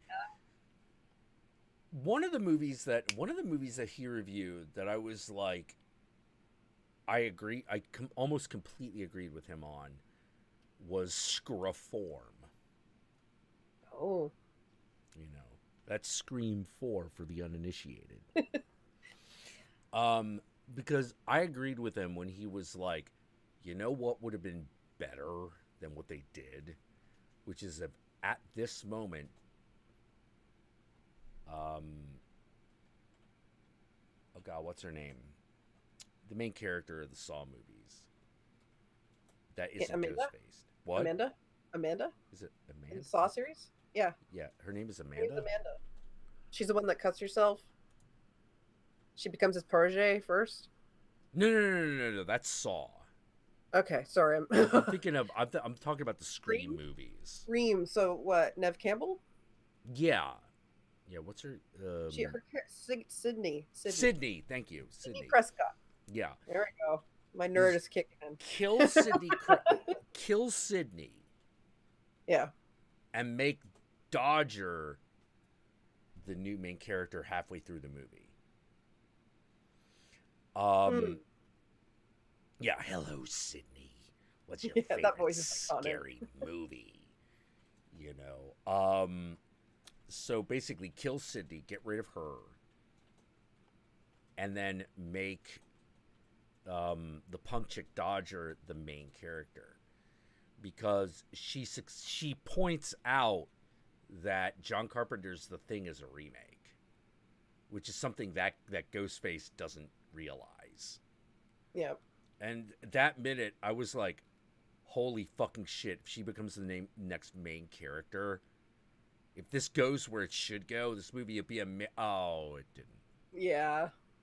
Because what I thought should have happened is Sydney's dead, and Dodger becomes the new Survivor girl because she knows horror movies better than Ghostface does. And we basically do like this kind of insane cat and mouse, I spit on your grave kind of thing, where she's like, I will kill you. Where you're like, she goes crazy and kills the guy who's Ghostface. Script. Go. Yeah. Fix I was this. like, that'd have been amazing, you know, because that's where I thought they were going to go with it. I thought that's where they were going to go with it, and I was like, oh my god, this movie's about to be genius. Oh, it didn't. I'd watch it. Yeah. I'd at least give you $1 in your Patreon.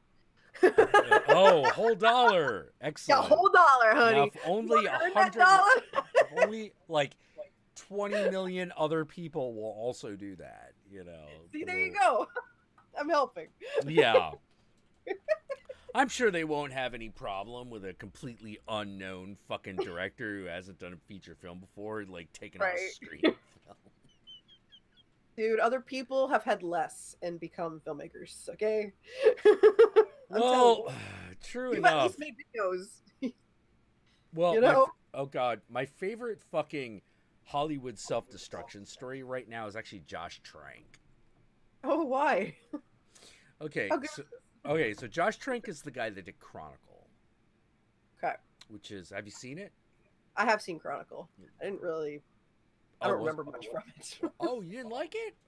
I didn't like it. It was I actually really like that movie. Like, I thought Chronicle was great. But some things are hit and miss with me. Yeah.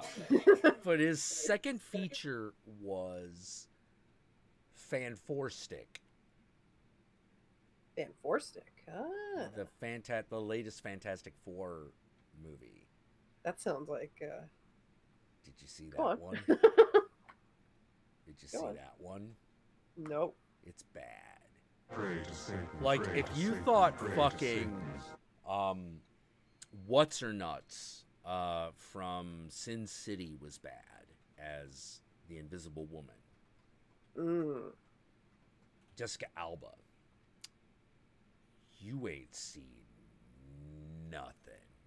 Oh, jeez. You ain't seen series. Nothing.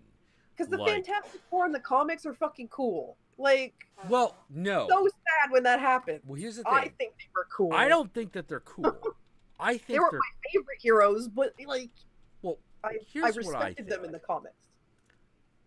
They're corny. Yes. But they need to be corny. Right. Because they've like got those Superman. old school values. Yeah. Family values. Yeah. It's like Superman. Which me and you don't get. It's like Superman. Superman ain't corny. It ain't right. Right. You know? It ain't right on so many. Yeah, like, you know, because like those characters represent like, 50s values in a post-50s world. You know, that's basically it was father knows best with superpowers. That was exactly. You know, so you got to play with that. You got to take that as the starting point, and no one ever does. They're like, "Oh, let's update this," and I'm like, "Yeah, okay." Yeah. And it's like, why? Yeah, you're like, exactly. You're like, wholesome thing. Let it be that. Yeah. It's like, it's about a guy who stretches, a girl who turns invisible, a dude who lights on fire, and a guy who turns into a giant brick. That's it. Yeah, fighting a dude in a green cloak who wants to rule the world. And, like, that's basically it. You know? And maybe a giant purple guy who's going to destroy the earth, going to eat the earth, you know? Everything else, who gives a shit? Yeah, Skrull, whatever. We don't need the Fantastic Four. And Doctor Doom was an awesome villain. Oh, Doctor Doom's amazing. Shit with him. He's just awesome. Yeah, like, he's so fun. You know, like so over the top. Oh yeah, like the ironic thing, the thing that I think is so sad is there's only been one version of Doctor Doom that has been filmed as a movie that is actually Doctor Doom. And that is the Roger Corman Fantastic Four. Oh, wow. If you watch that, it's not good. No. You know, it's a Roger Corman cash-in. So it's not good. But when you get to Doctor Doom's plot, which is like, yes, I have my fucking laboratory hidden under the sewers of New York, and with it, I will rule the world. You know, like he unveils his plot. You're sitting there and going, That is totally what Doctor Doom would do. This is the best version of Doctor Doom that has ever been filmed. Right. He should talk like he has an erection at every moment. Yes, exactly. His own shit. You know, and that's why I'm really excited about this Fox Marvel, Disney merger, because it might be fun again. We might. We don't need the Fantastic Four to have Doctor Doom. All you need is all you need is a fucking laboratory explosion with the dude whose face gets mangled, who's from a place called Latveria. You could bring Doctor Doom in like the second movie. You know, yeah, just do it totally, with the totally. family, have the But family like, learn I to think do- they should skip. I think they should skip Fantastic Four entirely, I do because too. like keep fucking it up. it's fucked up so bad. Leave it alone. Yeah, you gotta give it a pass. Not that I don't think Marvel couldn't do it right, but everyone knows if you did a Fantastic Four movie at this point, it would be the Incredible Hulk at best. And that's just kind of not good enough. No. So what you do is you just introduce Dr. fucking Doom, and he becomes the enemy of the new Avengers. Oh. You know? That could be fun. Yeah. Because he's a great villain. Like, fucking Thanos can kiss my ass. Oh, yeah. Thanos is a they did it bigger villain, but like, I just Dr. watched Doom. Avengers, I just watched Infinity War last night, finally. Oh, finally. jeez, Like, so good. So good. Ben's just like, so how do you feel? I'm just like, what the fuck? It ends like that. I just looked at him like, what the fuck? Yeah, oh, it's so awesome. Why Spidey? No. Oh man, no, I'm totally into it. I'm so Here's into it. loud. Yeah, but I'm like, all right, is Dr. Doom this shit? Actually, right, bring Dr. Doom in. Yeah, bring Dr. Doom in. You know, and he can be the foil, and you don't make him the foil of the Fantastic Four. You make him the foil of Nick Fury. Yeah, that sounds fun. Yeah, sort of like. Because it's kind of like a hint that maybe we could bring these characters back later. And Yeah. Like imagine if that Let's fucking give a tiny bit. Yeah, if that Captain Marvel movie. Yeah. If the bit after that, if the fucking teaser at the fucking end of that movie. I know, it's like fucking, Nick Fury, fucking Sam Jackson gets a call, and you hear like, Nick Fury, Agent of S.H.I.E.L.D. And Sam Jackson's like, Doom. Just be like, oh shit, it's going down. And Dr. Doom's like, fuck all these aliens. Did you see what fucking happened? They almost destroyed half of everything. That's why we need a new leader. Make Earth great again. Oh no! Make Doom great again. Comes on. I'm here to tell you what's right for you. Yeah. Never forget that this is a guy who in one story decided that what he was going to do is he was going to replace the United Nations with robots so that they could elect him ruler of the earth. God.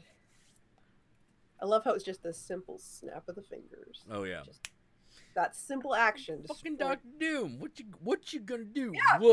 What? Right? Dr. Doom would just be doing this. Oh my god, yeah. Like, and I found myself going Not like, one snap, but many.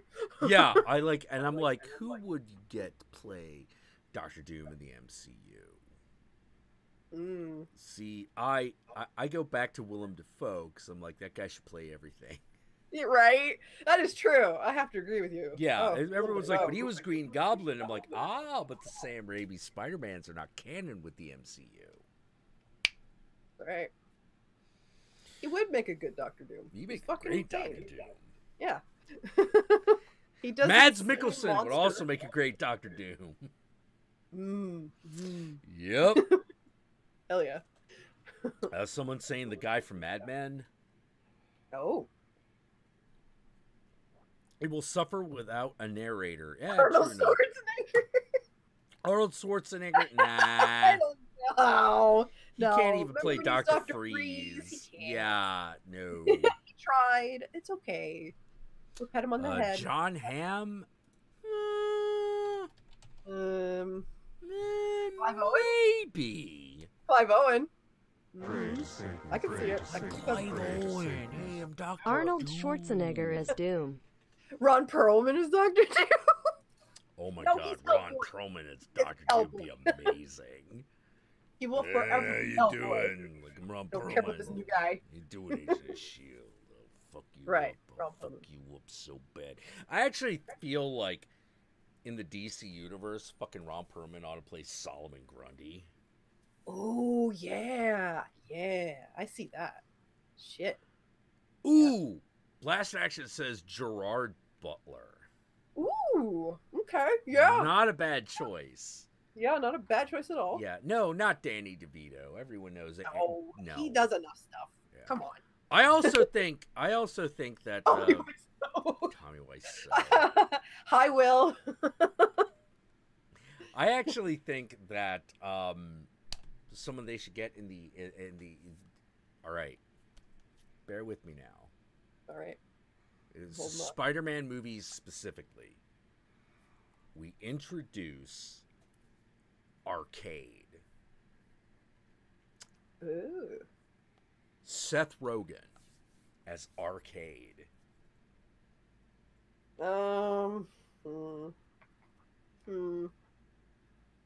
Yes. You I think guess? I think I can see it. I don't know. Well, who else would Arcade you would be get? hard to pull off. How come? They don't play with Arcade very often. Like, that's a really obscure one. Yeah. Look, he's a guy obsessed with 80s culture. What fucking millennial ain't gonna identify with that? That's Make true. him obsessed with 80s arcades. You know? That's where they find him. They just find him in the arcade. Yeah. He's like some fucking pinball machine. mad science dude. Yeah, you know? like he's got wires in it and shit. Mm-hmm. You know, dun dun dun. Maybe fucking get Video Man in there. Arcane Video Man. That should have happened already, but it hasn't. And Powdered Toast Man. Cling tenaciously to my buttocks. Why does your video game say that? I know. Yeah, like no. No, I'm telling you, Seth Rogen Sean is Bean Arcade. as Dr. Doom, but then he died like in 10 minutes of the movie. Yo, the funny thing is for Arcade, you know who I would have normally have cast? Who? But I'm just sick of the dude. Jesse Eisenberg. Yeah, he's been in a lot of stuff. He'd make a great Arcade. The problem is he makes such a bad Lex Luthor. I don't want to see him in any other movie. Yeah, I know. I'm so Like, mad. I'm done with him. How could you be so bad? Yeah. Oh. Everything about that Lex Luthor Probably not is even his awful. fault, though. It's probably the material. Like, they told him to probably do that. Everything. This is one of those. That's a performance that's so bad it should end a career. Yeah. You know. God. Oh yeah, Jesse Eisenberg's Lex Luthor is just ass. Yep. Like, get rid of him. I don't take him seriously anymore. I can't. Like, he's Well, just so like, you just find yourself going like, wow, what dollar? Jesse Eisenberg is an award-winning actor, but when he plays Lex Luthor, you're like, what dollar bin did this guy crawl out of? Yeah. Oh, he's so bad. Yeah. Like, Lex Luthor, he needs to feel like he's in control and he's powerful. Well, here's the problem. Jack's saying, "Where's my Luthor Trump allegory?" All right, here's the problem with that. It's not quite accurate. No, because Lex Luthor is actually in control and powerful and knows what he's doing. That's right. You can't. He's scarier than Trump. He's way scarier because, like, he's the guy He can who's make just what Trump wishes he could make happen. Yeah, you know, all Trump can do is go like, "Oh my God, build a wall." Right. I'm gonna shut down Oh government. my God, America first, build a wall, beautiful America, Wall, so people. great. Putin, great guy, huge ratings. Oh my God, you know, like that. You look at him and you're like, oh my God, this guy's a fucking idiot. You know, it turns out that if you are literally the dumbest guy on the fucking planet, like just one brain cell away from Down syndrome, just one, and you have millions of dollars in a capitalist world, you literally cannot fail. You literally cannot fail. They'll make you top silver dog. Spoon. Yeah, they'll make you the fucking like that guy. That guy is it was implanted at birth. You know, and the thing is he was grown in an incubator. Yeah, you know, like a petri dish. And people are like, "Is he smart?" And I'm like, "Well, it depends on what you think he's doing. If you think he is here to run the country, he's an idiot. If you think he is here to destroy the country, he's an idiot. You know, if you think that he is here in order to just satisfy his own ego, he's a genius. But I don't know how that benefits the rest of us. Right. Oh my God, we're going to put tariffs. We're going to make them pay for it. It's going to be amazing. It's going to be amazing. Yeah, it's like, why do they have to pay for tariffs? That's like saying, oh my God, you know where we're going to get the Chinese market? California state sales tax. That's right. You're like, but you have to be in California in order to be charged sales tax.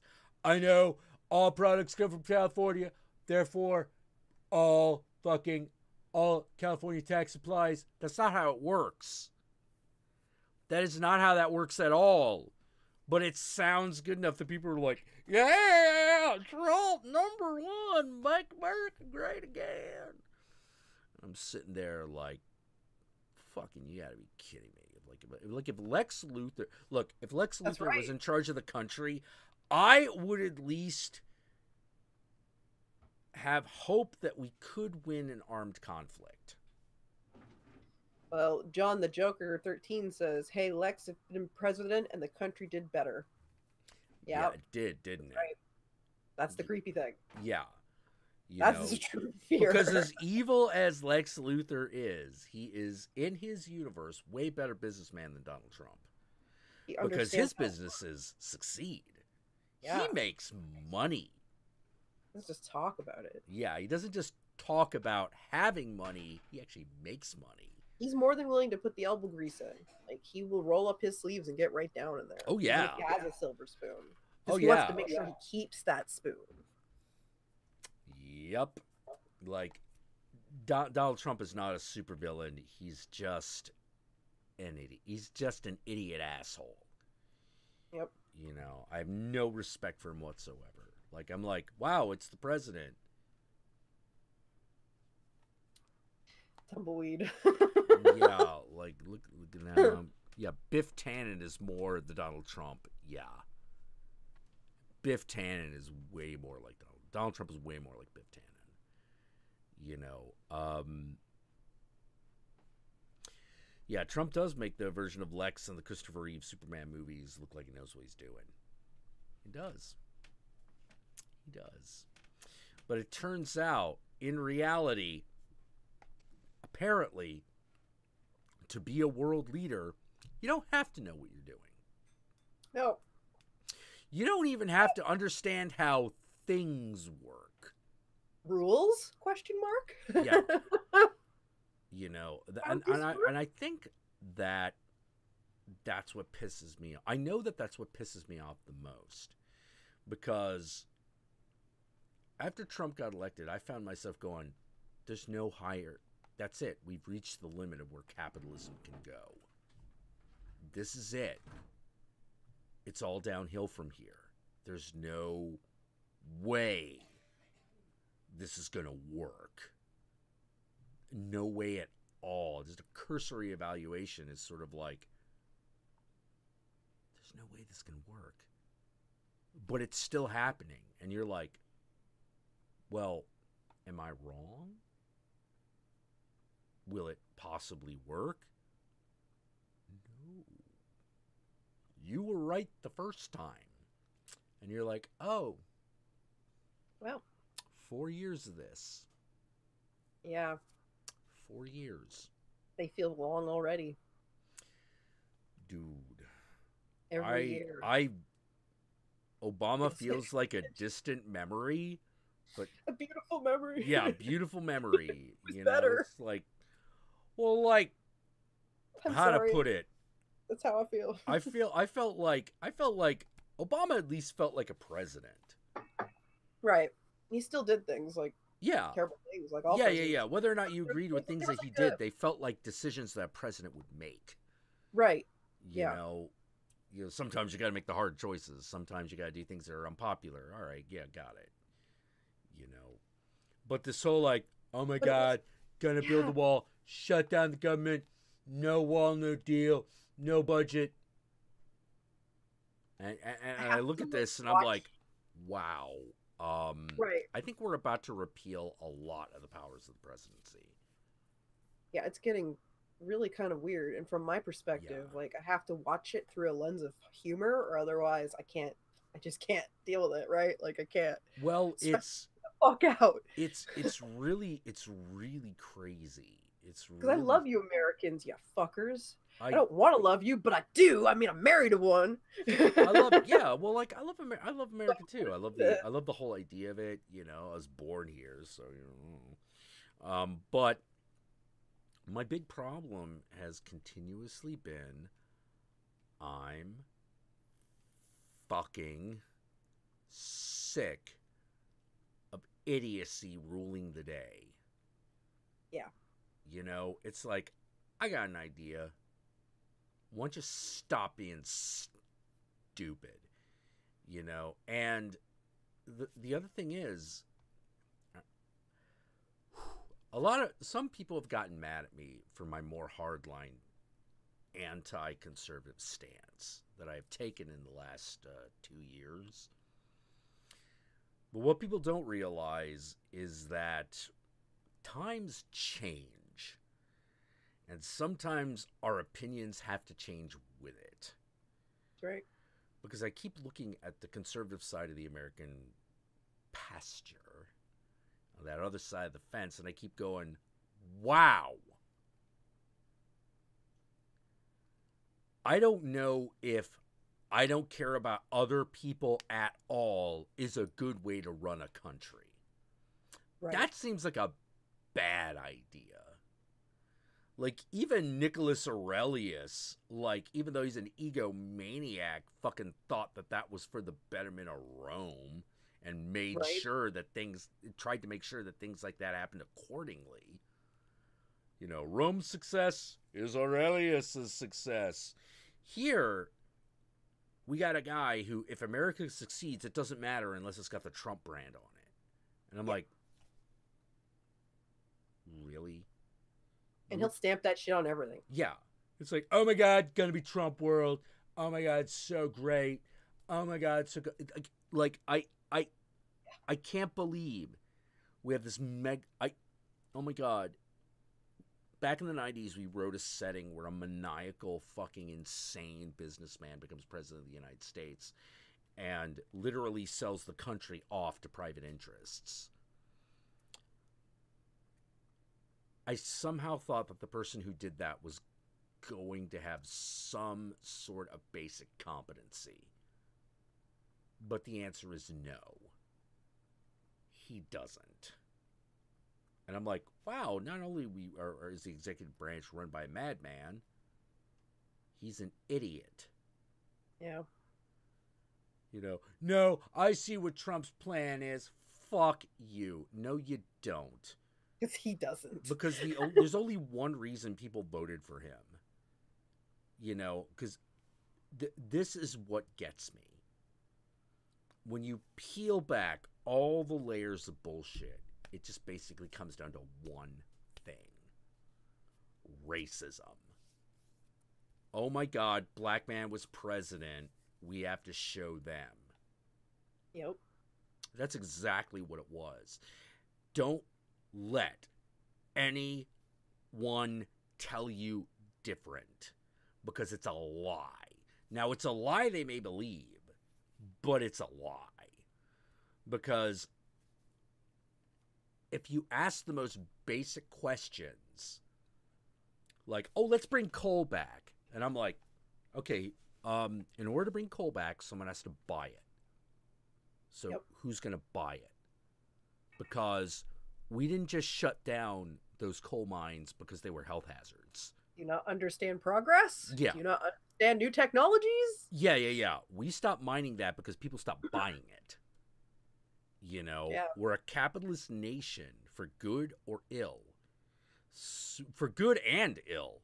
So the only reason you shut something down is because it's not making any money. So how are you going to bring back an industry that has died?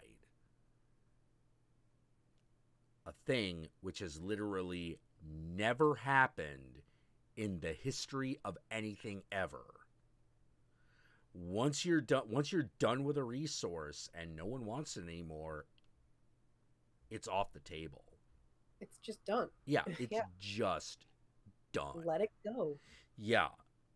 You know, because even your good times about that thing aren't good times. They're just good times. Yeah. Like, people do not. You know what I mean? Like, yeah, the world did not all of a sudden. Did the world get a return to Bronze Age technology once the Iron Age happened? No. Was there still uses for bronze? Sure. But it wasn't the big money maker it used to be, because now all the war machines putting its money in iron. And the iron industry got fucking bowled over by something called steel.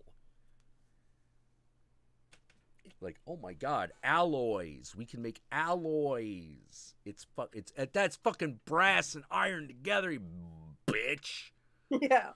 You know, it's awesome. You should check it out.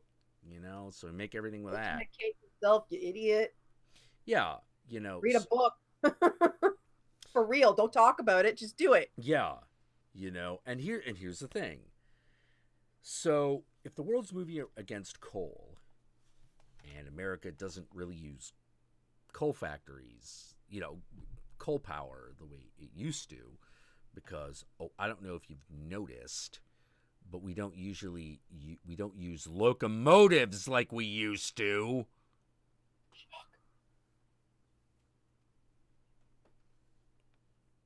Now, with that said, we could bring locomotives back if we let it, but that's not going to happen, because the very people who elected Trump into power are the very people who keep preventing new railways from being made. And I'm like, you look at that and you're like, okay, look, I don't want coal back, so I'm happy. But if you want coal back, you're gonna have to make this call. You either go in and try to bring back the railroad, or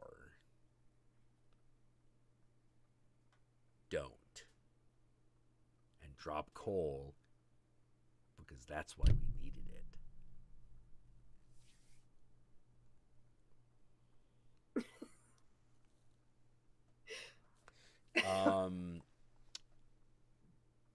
But every time I confronted a Trump supporter, like, I was like, okay, what about this? What about that? What about that? And it's like, they would all say the same things. Make America great again. Bring back coal.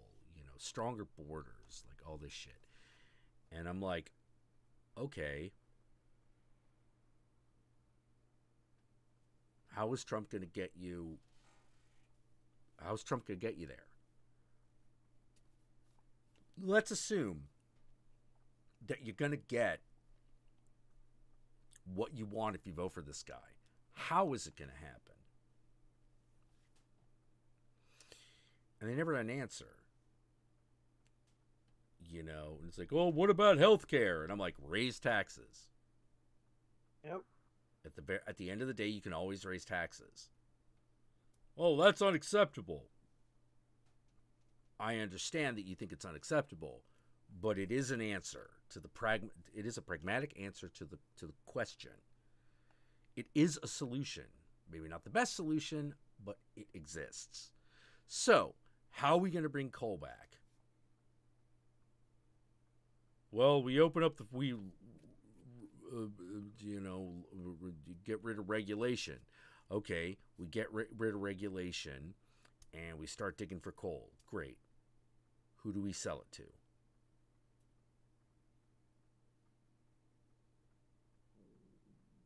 Who wants it? Yeah, anybody? Wants it? Put it on the slab. Let's see if anyone wants it. And they're like, what? It's like, oh, well, sell it to China. We have tariffs against China, and now they don't want our coal. Yeah. Pick again. Yeah. Considering that the tariffs are part of your guys' deal, how are you going to have both these tariffs and export coal to them? I feel like it makes me insane just to try and think about it on his wavelength, you know, like I'm trying to understand and I just can't. Yeah. I just don't You're just dumb. Get it. All right. So basically, once I broke it down, all their arguments, they all kind of turn into this weird political jelly that just goes, I just have to believe that Trump is going to make things better for people, for straight white males like me. Yeah. And if they're a woman, then Trump is going to make things great for like straight white people. Yeah. You know, because even conservative women are more, community minded. Anyway, point really weird is, twist it like. Yeah. Well.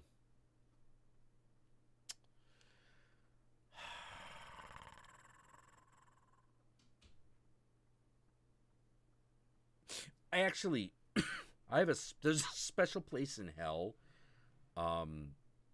for female political commentators. In hell, they get to be the whores that they are, but treated as conservative people think whores ought to be treated. Damn.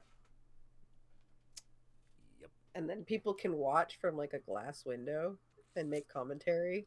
Yeah. Look at that big one in the back. Yeah. I like what that demon's doing. What? Argue the genderification of that. I think guys can be treated like whores just the same in conservative hell. Oh no. See, here's the thing. I think the women should be whores. I think the guys should just the male conservative commentators should just be straight up raped. No, I'm arguing that it can be both sides. Okay. Should we escalate or should we de-escalate the punishment? I'm just saying there are as many male whores as female whores. I'm not saying you're wrong.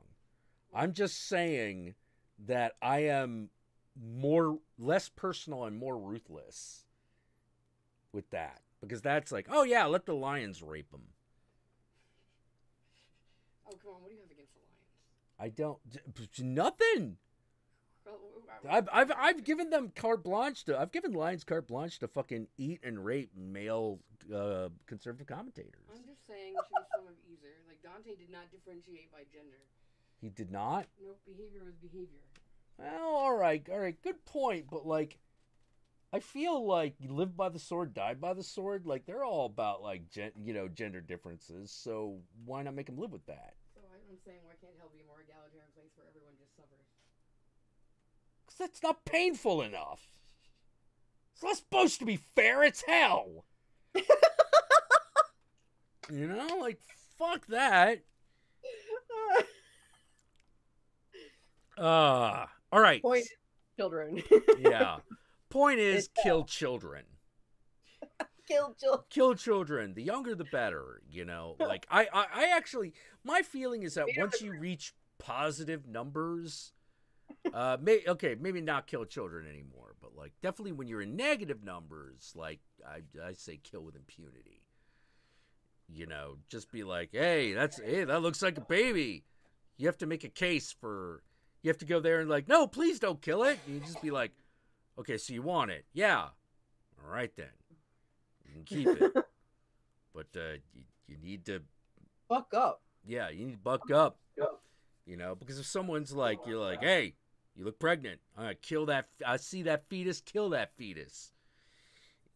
You know, if they're like, oh, thank God, it'd be like, oh yeah, totally. Done now. Free abortions for everybody that ask. Yay. Free abortion for everybody that ask. Will you pay for that? Hell yeah, I'd pay for that. You know, fuck.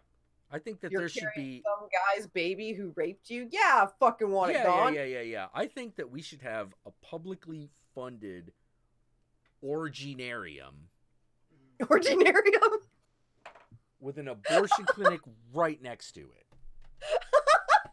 You know? That's well said. Yeah.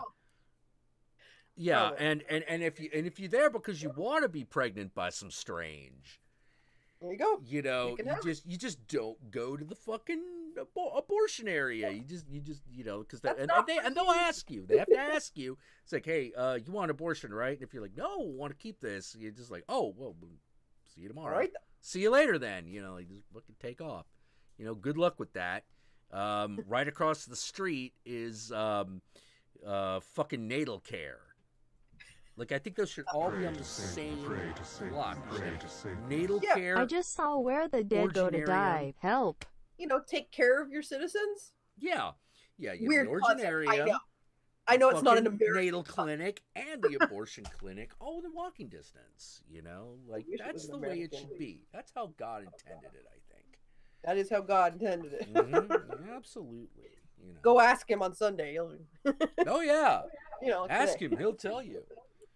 You know, like is he'll it still tell Sunday you. for you?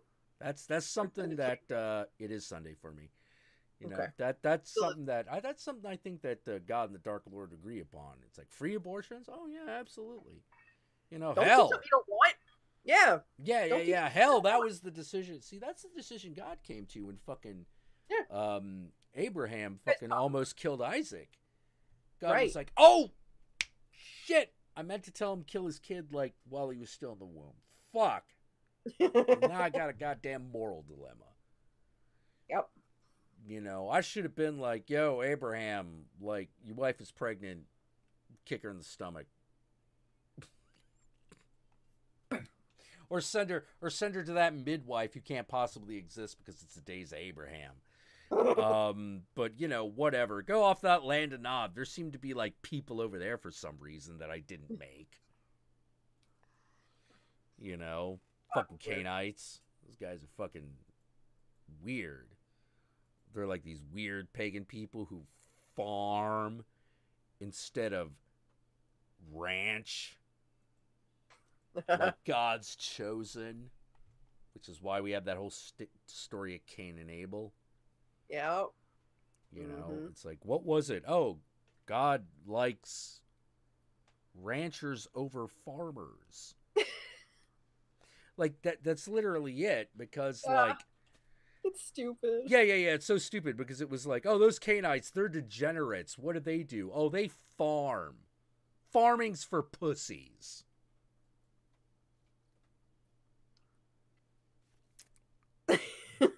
So we went to war with them.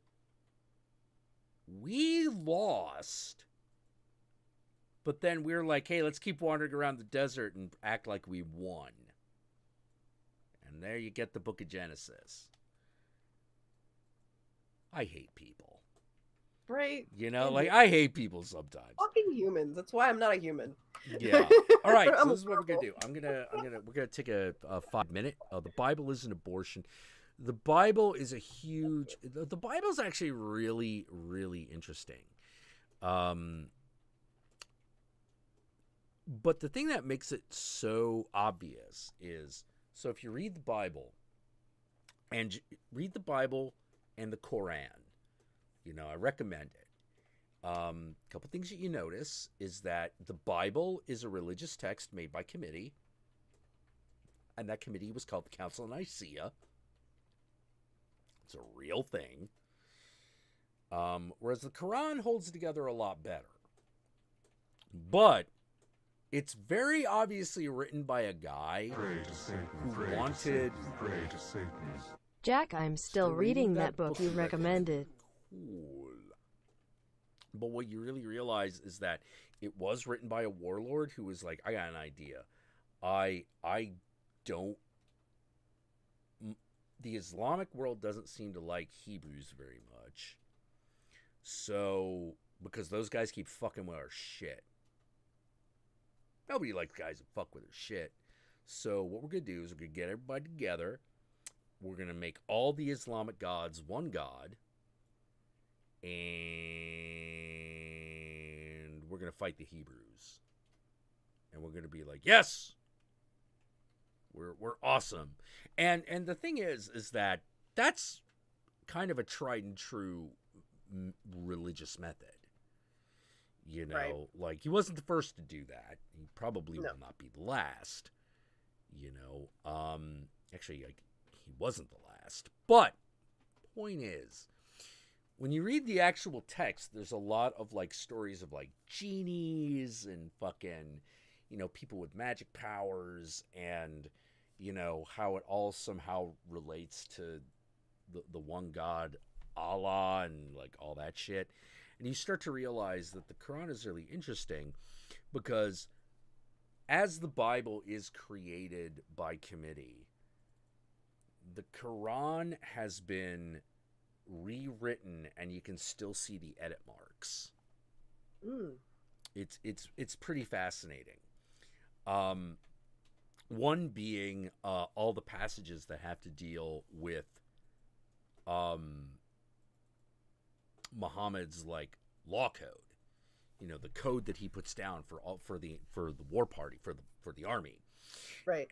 Like, there's definitely that moment from, it feels like there's that moment from like History of the World Part 1, Part 2, Right. you know, where it's like, I am Moses and I bring these 15, bam, 10 commandments. There's totally that's totally there, where you're just like, wait a minute, you told us the third rule was this here, but in this fucking passage it's totally fucking, he gave it an entirely different interpretation. Yep. You know, like, what the fuck? It's like, yes, you know, to the army go the spoils. Wait, and by spoils I specifically meant the bounty of heaven, which includes virgins for some reason. And just like, come on, dude. I see what you're doing. I see what you're doing. This thing was a work in progress from the start. You know, like, this book isn't finished. Dude's just stopped writing it.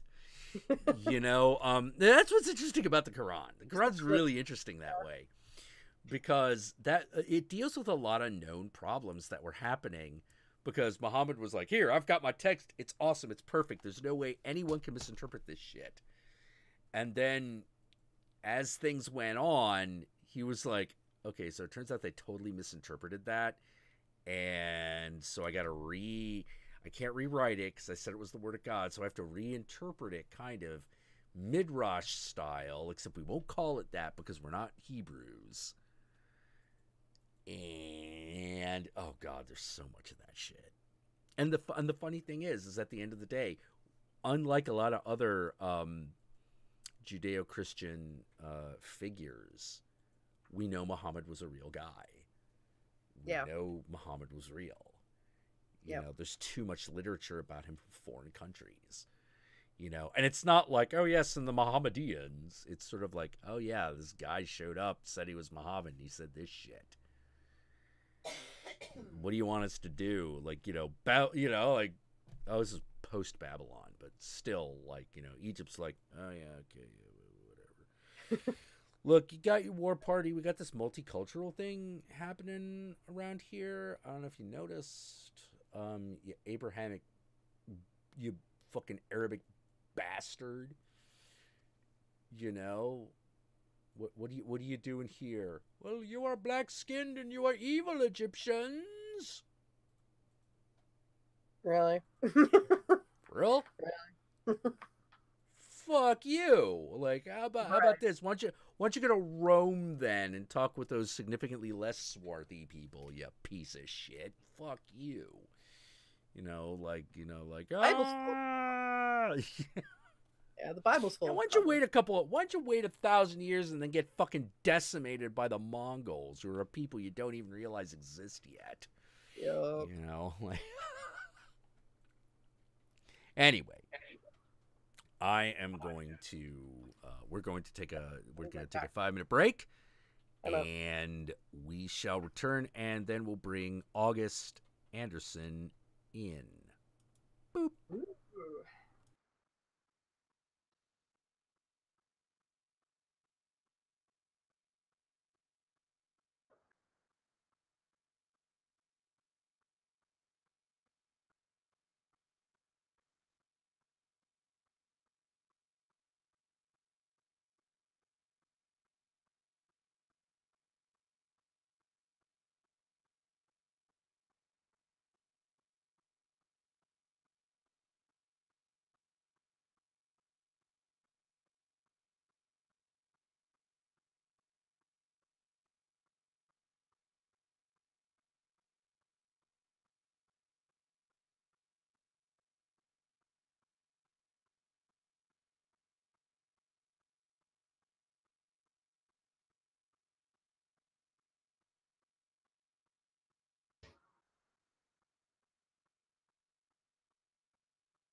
Firearms that never.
Mona meet your face.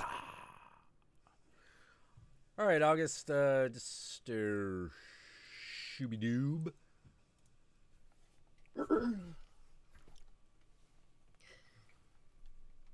Let's see what's going on in the chat. Queenie, I'm going to bring August in. Do you want to stick around? Hey, honey. Are you tired yet? Eh? Why? What's up? How much longer you want me to be on? You have free reign, honey. Oh, okay. So whenever. It's the, when you're done with me, I guess. You can chew me up. Spit me out. Okay. Jeez. All right, August. Yeah, just waiting for that Twitter DM so that I can send you the link. And while we wait, Guns. He's over there learning about guns, apparently. Oh, what kind? What kind of guns? Ben? I was just learning about the HK-G11 caseless ammunition weapon. He's adorable. Yeah. Yeah, is that the caseless ammunition for that is still like slightly sticky, right? No, it was compressed powder and then it was hardened. It might have gotten sticky when wet, but I don't know about it. Oh, okay. Well, like there was a period of time during like the 80s and 90s when it was actually like a little slightly adhesive to the touch. It probably was, which is why it came in sleeves to just throw it in the weapon. Yeah, that's exactly why. Okay, so they've changed it. I think so. Are you learning about that right now? Yeah, so I'm not 100% certain because I'm in the learning phase. Oh, okay. Yeah, I haven't like looked up like HK stats in a long ass time, because like the ARs became the hot new thing, for good and bad. it's just one of those where I'm like, honestly, the weirdest thing is I'm thinking, I wonder if I can make a Nerf mod of this thing. Because everything comes back to LARP. In our house. Dude. Have you checked out the guy from MythBusters? Jamie. What the fuck? Nerf What the fuck? Where he made the Mega Gun. Yeah. The way the stats on that will probably that should get you going. The one I use rival system. Yeah. By the way, what LARP would you be playing with a fully automatic weapon? Spite. We both play in it. Spite? I've never heard of that. It's called Spite. It's a sci-fi LARP where like these alien bugs have come down to the planet, and so using technology and rats like him, like Starship try Troopers, to fight off the alien invasion.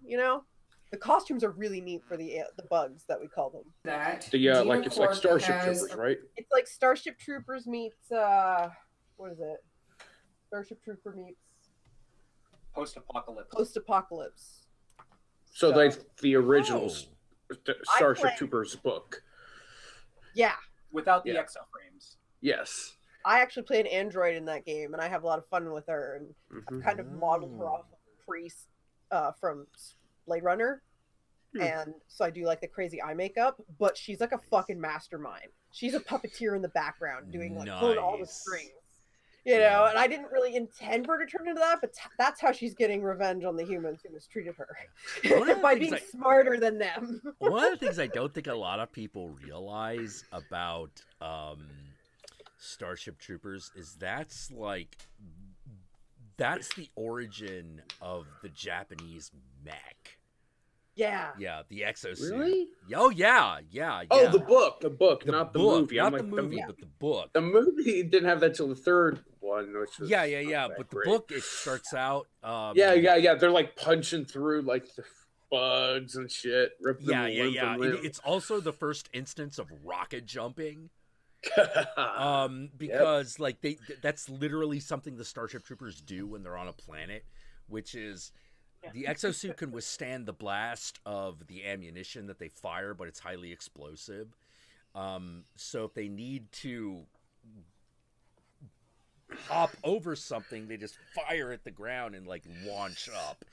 It's actually kind of cool. Now, with that said, I definitely agree with Verhoeven when he was like, "Jesus Christ, I read this book, and this society is fascist as fuck." Oh shit. Yeah, and I'm like, that's fair. Yeah, that's fair. Yeah. Oh, I also watched. This is pre-Stranger in a Strange Land, Robert Heinlein. I also got to watch Where the Dead Go to Die when you mentioned that. I'm like, I'm gonna watch that. And how'd it go? I'm like halfway between madness and sanity. I was on the chat, kind of like. That's where I live. For one baby. That didn't scare me as much as like the end with the hillbilly and his daughter, and the guy with the deformed face. I was kind of like the guy with the deformed face. Who has the hobo dad? Who's like, "You're a man now, Billy, because you raped a little girl." Exactly. I was like, oh. Oh my fucking god! This is what dubstep looks like. This is what madness looks like, huh? This is oh my god! No, it's just a pure like fucked up movie, and I was like, was this someone lost a bet or something, and like it didn't render properly? No. It's just a guy who wanted to make a movie, and he just wanted to make a movie that was just complete id. It was just whatever he wanted to do that was fucked up. And this. I bet he had a dartboard with like all these different words on it, and he just started throwing them on the dartboard. Could be. That's a scene. Could be. That's what it felt like. It's congealed festering failure. Thank you. Yes. Oh my god! But yeah, I actually love that shit. Yeah, I didn't get. It wasn't scary. It was just kind of like, what the fuck? Yeah. It's just a fucked up movie. It's like it's like It's like We Are the Flesh or Greasy Strangler. Where it's not scary, you're just horrified watching it. Like Hellraiser Judgment. Hellraiser Judgment I saw. That was just kind of like shock value. What are you talking? All right, Mr. X, I totally disagree with you. Mr. X is saying that Where the Dead Goes to Die is a CGI Neil Breen movie. Neil Breen could not come up with Where the Dead Go to Die. No way. He's not that fucking imaginative. No, you have to take a lot of acid to do Where the Dead Go to Die. You have to be willing to do, like, the thing you got to understand about Neil Breen movies is that Neil Breen's the hero and he has superpowers and he cures cancer for no reason and is a master hacker. Yep. All those things. So like John McAfee and trying... Sounds like a John McAfee type character. Actually, the funny thing is you say that, you're not wrong. Yeah. You know, that guy, John McAfee, that guy went crazy. Jesus Christ. That's I read that in Wired. I'm like, wait, this is the guy who started McAfee antivirus software. He lives in Bubli. He likes scat. I'm like, this guy went off the deep end. Oh no, he's totally fucking nuts. You know, it's one of those like and came back to America, married a prostitute. You know, yeah, married a prostitute when he came back to the United States, and oh jeez, Christ, it's pretty bad. Mm-hmm. It's pretty crazy. I liked Meet the Feebles. I saw that one. Meet the Feebles is another good fucked up movie. Yeah, that's in the top 10. And that was the first time I saw Peter Jackson. I'm like, Peter Jackson made this. I'm never watching Lord of the Rings in the same way again. Oh my God! See that you fucking. And then I saw. I'm trying to fucking get back whippersnappers. Y'all started with Lords of the Ring, man. Talk about some Johnny Come Lately shit. Like the minute I heard it was like, yeah, Peter Jackson's gonna do Lord of the Rings, and I'm like, the Dead Alive guy, the Bad Taste guy. Okay, we'll see what he does, but you got to be kidding me. That seems like a weird choice, and that turned out it was a perfect choice. So, yeah, you know, what do I know? Let's see. Volk Kruger says, tell him the name of the guy who made WT Where the Dead Go to Die. It's so edgelord. Oh, yeah, I forgot the guy's name. Wasn't it like Shit something? Shitlord or something? There's like some, like, I saw for a briefest moment in the opening credits, like Shitlord. Where the Dead Go to Die. Jimmy Screamer Claus. Which is I can't believe I forgot that. The other thing is that no, that is not the most edgelord name for a director I have ever heard. My favorite, what I think is the best, is Lucifer Valentine, the director of Slaughtered Vomit Dolls. Ooh, Lucifer Valentine. Mm-hmm. That sounds sassy. Oh, well, the funny thing is I saw that name and I was like, shit. Why not think of that? Okay. Yeah. You know, now, as far as Slaughtered Vomit Dolls is concerned, how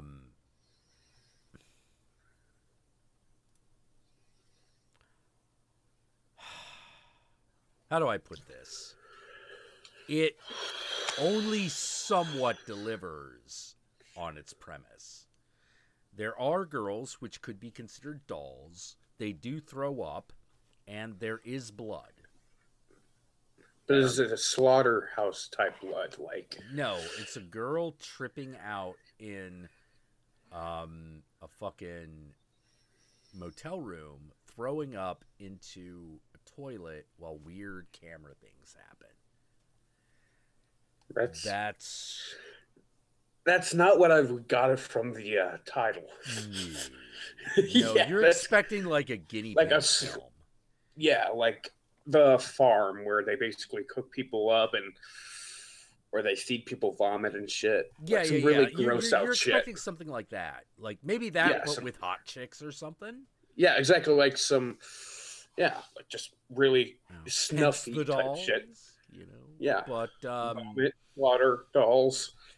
No, No? it's That's a girls in a letdown. fucking girls in a fucking motel room, high off their ass, occasionally throwing up into a toilet.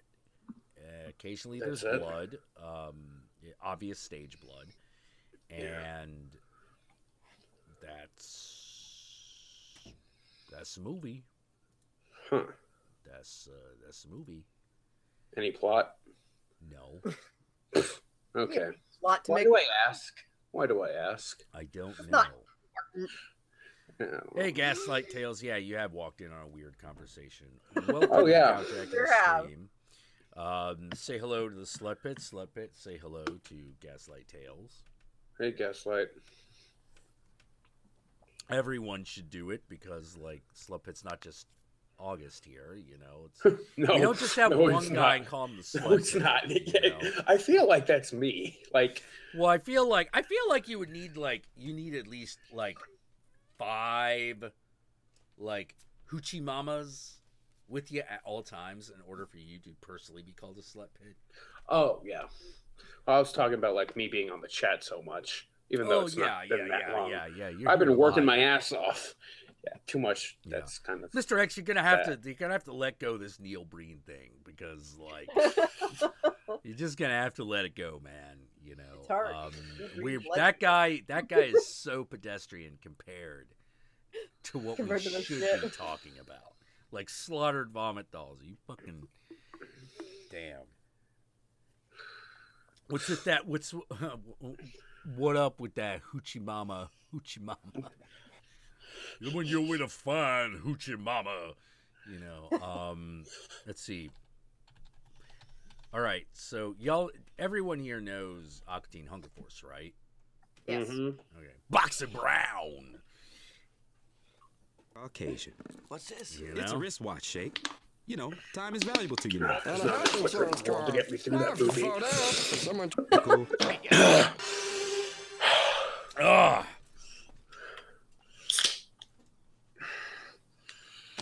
You just sold out to the man. Cracker be playing you, and you smiling like the fool. Whatever do you mean, sir? The memories.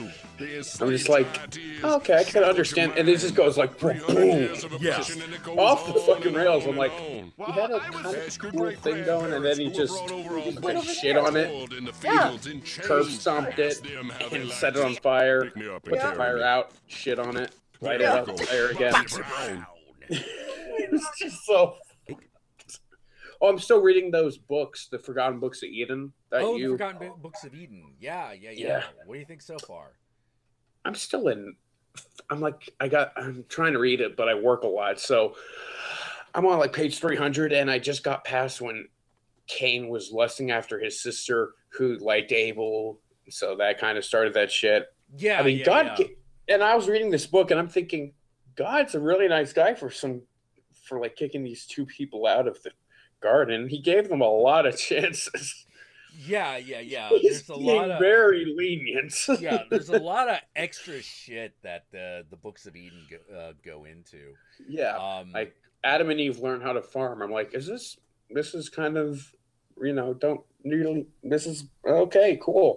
Yeah, it is weird though. Like, it's one of those things where like none of that shit makes sense until you realize that the true basis of the Garden of Eden is the Tree of Wisdom. Mm-hmm. You know, if you understand that, then you're like, oh, I get it. You know, and it's also why you have this myth of the second coming. Because you have the serpent that winds itself over the roots and into the branches to the top of the tree. You know, basically in the beginning, it's Leviathan. Yeah. You know, it's here to grant knowledge from the depths and bring it to people and just be like, hey, you know, you could know shit. And the Messiah is when, despite the fact that you've known that shit, you disobeyed God, you've been forgiven, and now can actually ascend. You know, but it's all one serpent technically. And if you don't, and then know they were that, saying, but if you don't know that, it's really hard to interpret the story because they weren't in like corporeal form. I think, right? Well, it's not. They were saying they were learning. They were hungry. About that, it's not even about that. It's literally. Because that kind of confused me a little. Like, yeah, well, see, you can't. You're taking the story too literally. Yeah. You have to take it metaphorically. You have to realize that everything is a metaphor, and there's no actual, like, literal narrative. You know, you have to put it together. A lot of these are like, a lot of it is like mnemonics to remember where stages of the tree of life actually are. You know, okay. yeah. It's dense and it's rough because you're peering through antiquity. Yeah. You know, you're looking through like ancient texts, and they can be really Byzantine. You know? Whoa! Shit, that was. I'm sorry, Queenie. Is this like completely like, I don't know what you guys are talking about? Oh, god damn it! Sorry, Queenie. Wait, when Jack, when you said you were bringing on, who was that, Jack? Who was the other girl, Queenie, who was on your stream once? There is Queenie with a Q. Yes, Queenie with a Q. Queenie with a K. This is Queenie with a K. Okay, hi, Queenie with a K. There are two Queenies. Because I remember the Queenie with the Q. We talked about how, I think we talked like about relationships, and like you saw like a Latina couple in a bar arguing, slapping and fighting, then making out, arguing, slapping and fighting, making out, or something. Oh, that was like her. That was her. Story. Yeah, that was her. That was her story. And I was like, Italians are like that, but they're kind of docile. Yeah, Queenie is Queenie. They're a little docile. Queenie with a Q is from Mexico. Yeah. What? Oh, okay. With a Q. Yes. You're Queenie with a K. You're from Canada. Canada, living in America. So, like, an easy mnemonic is both the Queenies. The one with the K is from the north. The one with the Q is from the south. Sandwich you. Yeah. Yeah, when you said Queenie, I'm like, oh, cool, Queenie. I could talk to her again. And I'm like, who's this white girl? Well, I love talking to her because I love talking to the other Queenie because, like, one of the things that's really interesting is she talks a lot about Mexico, and it's really cool seeing how much of Mexico is still tied to the old Aztec, Mayan, and Incan cultures. Yeah. And their various mythologies. Yeah. Yeah. Because it gives you a new appreciation and idea for what is happening culturally here in America and even in Canada. Because in Mexico they got a much more direct line. Like, here in North America, we kind of killed off all the natives. Oh, shit. And not to mention, the first Mexican president was a native. Yeah. Whereas... it took us like over 200 years to get a semi-black guy in the office. Yeah. Whereas... well, to me, Obama is at least as black as fucking Richard Roundtree and Shaft. You know, like, I'm like, nah, he's black enough. You know, like, Jesus, I ain't gonna split that hair. No. We'll take it. But the thing that's interesting about Mexico is rather than everyone dying off, which there was a huge die-off, but because of the conquistadors and the way they did things, there was a lot more, shall we say, race mixing that was going on. And so the Mexican, the whole Aztec Mayan bloodline didn't die off so much as integrated with the Spaniards and then moved forward. Okay. You know, so they've got this much more direct line to everything. Whereas America, most white people have some Native American blood, but it's like, oh, I'm 1/16, or like, you know, it's like that kind of bullshit. Whereas in Mexico, it's much, much more prevalent. Like a 25%? Yeah. It's like... very high. Yeah, it's like how in Ireland you have some British in you. Yeah. In Ireland you have like at least 50 or like 40%. British.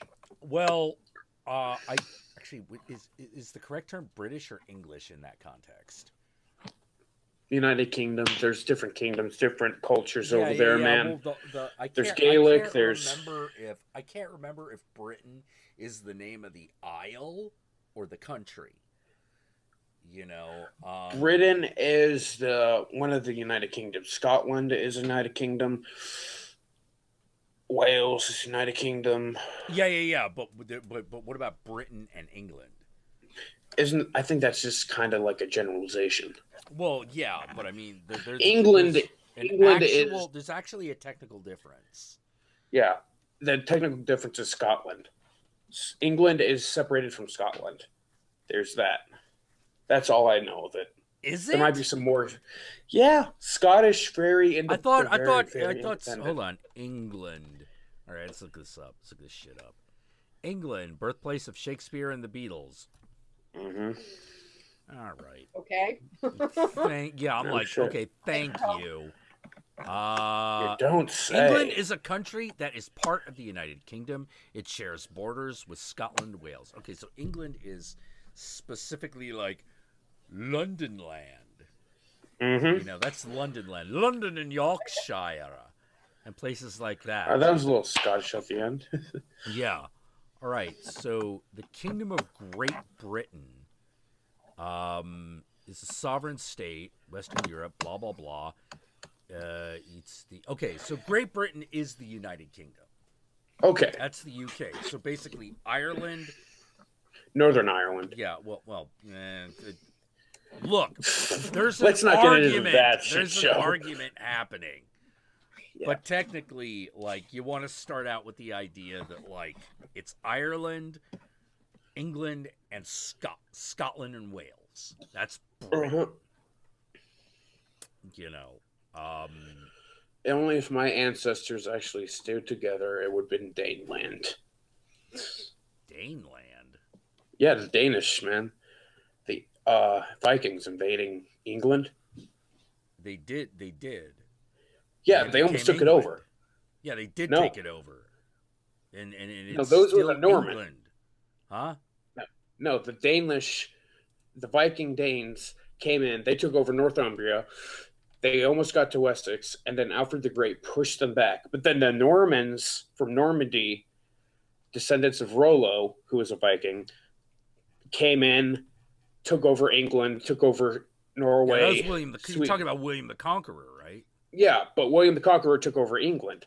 Then his son Canute became the first emperor for like 50 years of the Wait, I thought Canute was a Gaelic king.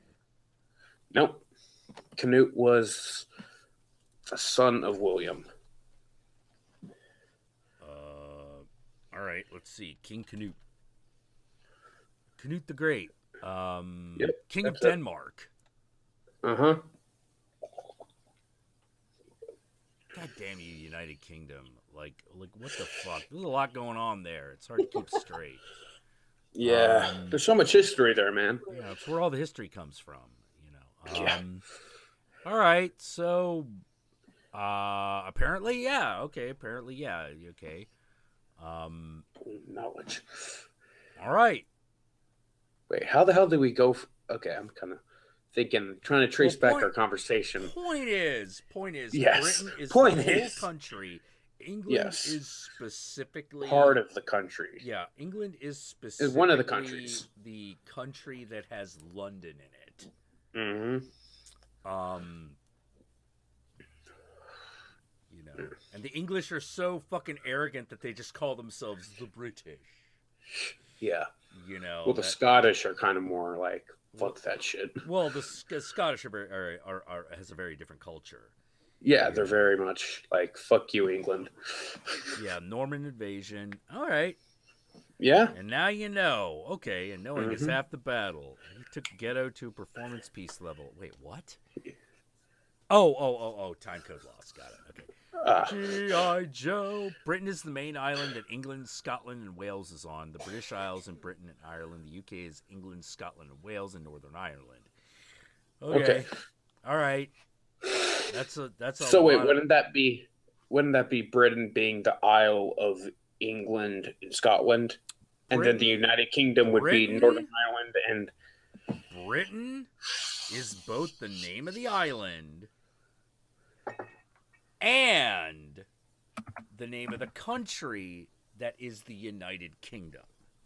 Okay, just so sure. Basically, the Republic of Ireland sits there like a redheaded stepchild going, could you guys just make up your fucking mind?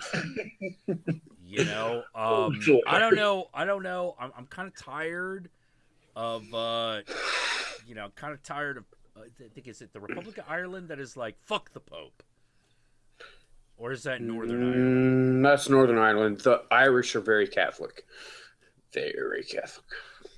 Northern Ireland. They're Protestants. Irish Republican Army. Hold on, the IRA. Right. Irish Republican Revolutionary Parliamentary. The Irish Republican Army is the Republic of Ireland. Northern Ireland. God damn it! Like I remember having to go through this hanging out with Diamanda because she lives in Northern Ireland. No shit. Yeah. I got family out of Cork County. Yeah. She is in Northern Ireland, somewhere. I think it's like near the Isle of Man or something. You know. Okay, I know where that is. Yeah, Actually. and one of the problems. She's on the coast. Shit. Yeah. She's I don't know if she's on the coast, but like. She's close to Ireland. There's very few places in Ireland that aren't by a coast. You know, it is an island. Yeah. Anyway, point is, Ireland had this big celebration where they were like, "Hey, we like gay marriage now," and a few months later, Diamanda was like complaining about the fact that the country she lived in did not allow gay marriage, and I was like, "Wait, I thought Ireland legalized gay marriage," and she's like, the Republic of Ireland did, Northern Ireland didn't. Yeah, or that might be the other way around, but look, whichever is the one that didn't legalize gay marriage until like last year, that's the one that she lives in. That could shit, I'm trying to think. The Isle of Man is like an island in between Ireland and Britain. Yeah, mm-hmm. yeah, Ireland and Britain. I was gonna say England, and you would have probably. Well, that would also have been correct. That would have also. Yeah, it's like a small little piece of island. Yeah. It's like, it's right there between Ireland and the United Kingdom. Kingdom. Yeah. So, but I'm trying to think, like, how close is she to that? Like, that's kind of. I don't know. I know her getting into London is like a thing that she can do relatively easily. Okay, then. All right, then. Yeah, she's in Northern Ireland. Yeah. She's in the north. And isn't, like, I'm trying to think, is Northern Ireland's like a part of England, like itself, like England? No. Or Ireland. Northern is it just Ireland is part of the island of Ireland. It's part of the Emerald Isle. Yeah, but I'm just trying to think because there's whole conflict and shit.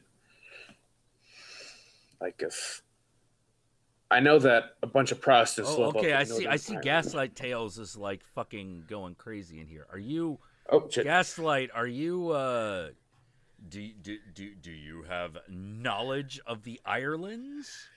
Because it's looking like you do. So I want to see. So how far deep does that knowledge go? Do you live in the Ireland? Or, and if so, which county? Yeah, and if so, which one? And if not, and if you're just like, no, I just know shit about Ireland, like, yeah, cool. Yeah. Oh, Northern Ireland is part of the United Kingdom, just like Scotland, Wales, and England. Okay, so the Republic of Ireland is a different one. So it's a separate, like, kingdom. Well, it's separate nation. Oh, minor in Irish studies and family in Ireland. So, shit. So you got some knowledge. You got some knowledge under your belt. Yeah. Okay. Cool. The land of Ire. Yeah. Well, yeah. That's what Ireland means. Mm-hmm. Just like England is the land of Ang. Well, Anglo-Saxons. Yeah, but do you know why they're called the Anglo-Saxons? Well, the Saxons were from Germany, or basically from the continent in Europe. The Saxons were from Germany, but who are the Anglos?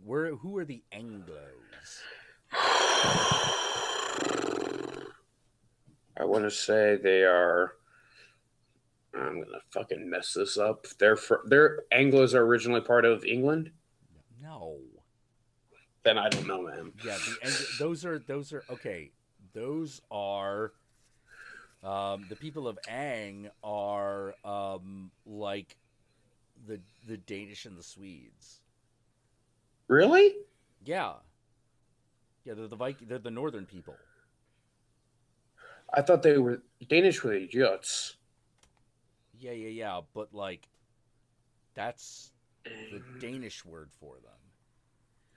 A bunch of them broke off, and they were the people of Ang. Because Ang was the name of their god. Jesus Christ. And so they came to this place. Well, they were deported. And they were basically thrown out by England.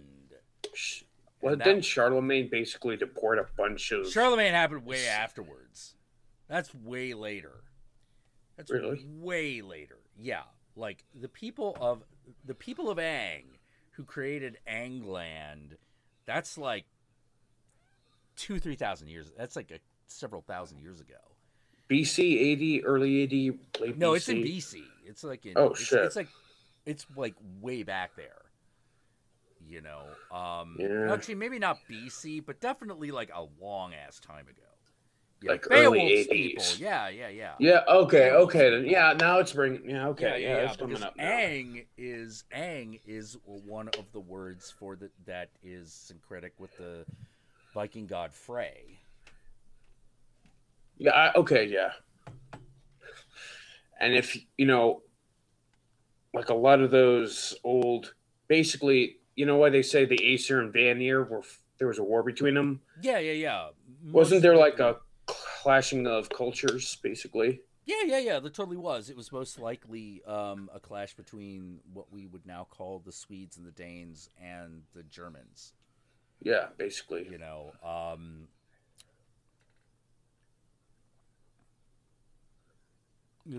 so hold on, like. Gaslight Tales says, "Look, I'm not pulling out my Irish Gaelic ever again." Yeah, hey, I don't care. The land of Ire, yeah, Ireland. Oh, I don't. If you ever go there, don't go to Blarney Stone. That's kind of like a tourist trap now. I will go to all kinds of tourist traps, man. Yeah, don't prepare to be disappointed. Don't get your expectations. It's so a mossy fucking rock. If I go out there and I'm like, I want to see a mossy rock. Kiss a mossy rock. Guess what? I'm gonna see it. You'll be like, oh, there's the Blarney Stone. Oh, he's after me, Lucky Charms.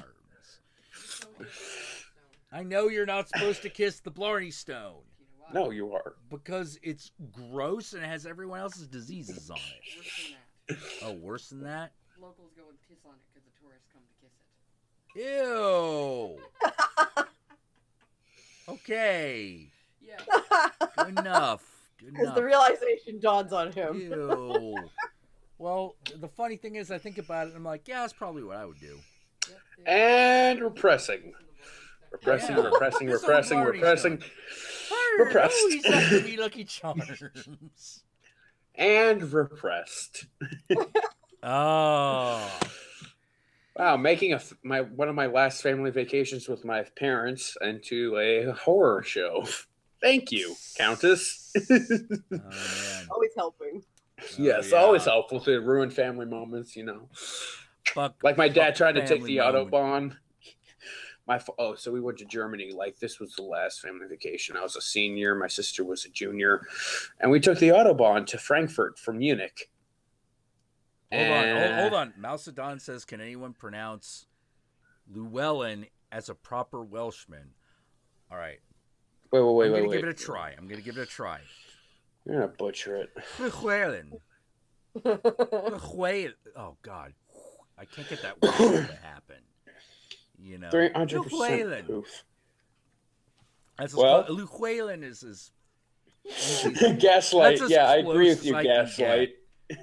Don't attempt it. Jack. Yeah. Yeah, well, as a no, I know, Asian, I know all about Welsh and the fact that it has letters that are nothing but consonants. Like, vowels are like a thing that those freaky English people do. Oh, thank you. My mom's side of the fence is Welsh, so. Yeah. Totally. Hey, Queenie, doesn't it feel weird seeing a Chinese man try to pronounce Gaelic words? Yeah, with an American accent. With American accent, yeah. Gaelic is reverse really cultural appropriation. Reverse cultural appropriation. Gaelic is actually really interesting because it's one of those Gaelic languages. is one of those. Jesus Christ! You have to be born into a family of people who speak it. You can't learn to speak it. Oh yeah, well, I mean, you can learn to speak it, but you won't. Well, I can tell you the language that if you learned it would help you the most in learning Gaelic. But herein lies the issue, which is if you want to be able to make some of those sounds as close as they can be made in the modern era, you have to learn French.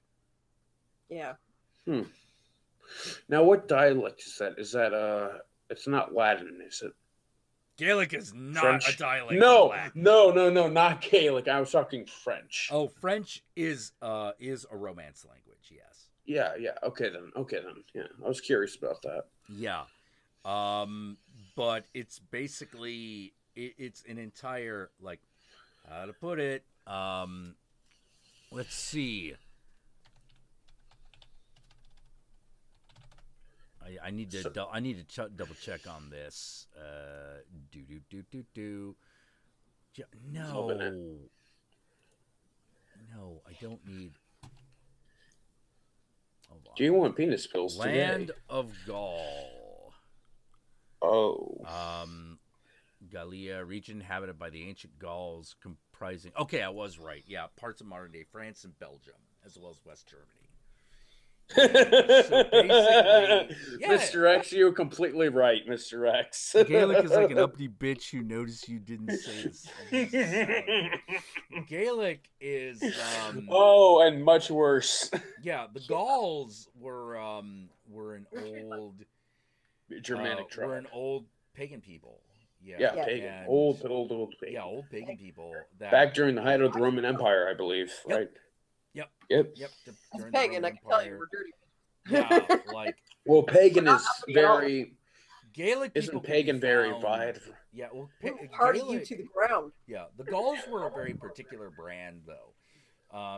Gaelic people could be found in Rome, Greece, and Egypt. And if there were more surviving records, I'd be willing to bet you could probably also find them in Babylon. Yeah. But. Yeah, basically, a lot of the soft French sounds, the sexy parts, those come from Gaelic. Basically, Latin and Gaelic got together, had a fuckfight, baby, and it wasn't rough. It wasn't nice romantic fucking. Yeah, it was hard. It was sweet loving. It was sweet loving, and then it created the French language. You know, that's a horrific oversimplification, but that is essentially how it is. Something most people can understand if the simplification. Yeah, the Gauls. Everyone understands fucking. What's the word? What did I say, or you say? I said fucking makes the world go round. Sex. Fucking makes the world go round. Yeah, fucking makes life happen. People want to impress people, so they try to get money so they can fuck. Well, yeah. You know? People want power to have more bitches to fuck, you know. Yeah. Well, or guys, I don't discriminate. And I think that, and here is where I think, if I could change the topic slightly, we run into something very interesting, which is a lot of people assume that the harem is one man, multiple women, right? Mm-mm. Yeah, no, bullshit. That's not That's that's not not happening. the way it worked. That ain't the way it worked in Rome. You know, that No, ain't the way it Rome- worked in Rome. In Rome, Rome. Wish it that was place basically whoever like could get all the people together, and more often than and just as often as not, those were women. Yeah. You know, like you want to talk about like even more modern rulers who kind of had that going on. Catherine the Great. You know, she had her whole like thing. Well, yeah, a harem, specifically a harem as we know it in popular fiction, as we imagine it, that's Turkish. But the idea of having like this group of people that just like is around you, that you like, that people like just have sex, fuck buddies. Yeah. That's something that's found in almost all cultures. Yeah. You know, it's just in Western modern culture we call that the porn industry. Yeah. Yeah, you know, yeah, we had to, yeah. Okay. I mean, Ron Jeremy, come on. Yeah, exactly. I shook his hand at Monsterpalooza, by the way. He's a nice guy. He's a nice very guy. Funny. Yeah. Everything with him is a penis joke, by the way. Well, I learned that. I wonder why. I wonder why.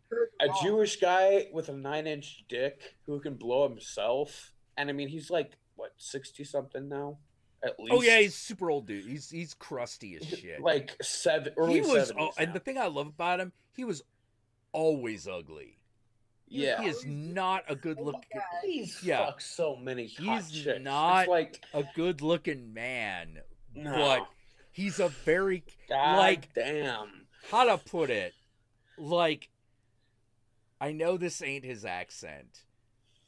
He's a Jewish guy from the Bronx. Yeah, he's a Jewish guy from the Bronx. But I always imagine him as like Mario. And like rather than having to keep like he keeps going to a castle and there's a princess, he fucks her and they're like, sorry, Princess Peach is in the next one. He's like, okay, it's me, Ron Jeremy. And he fucking has to jump over mushrooms, you know, punch some things in the dick. And then there's another girl, he has sex with her, he's like, sorry, I'm not princess either. Oh, damn it. You know, he's got to do that I think there was a 8 porno times. of that. 8 times he's got to do that till he gets to fucking like Daisy or Princess Peach, whichever it is, depending on what game you play. You know, like fucking. You know this thing. Rod played Mario in a porno. Good. He was Mario in a porno. Ron. Yeah, no shit. He was in a porno. Ron Mario. Jeremy Mario. There was a meme of it. Yes. We got pictures. We got pictures. Dirty pictures. Oh man, let's find a slightly less dirty. Oh, 2 girls, 1 up.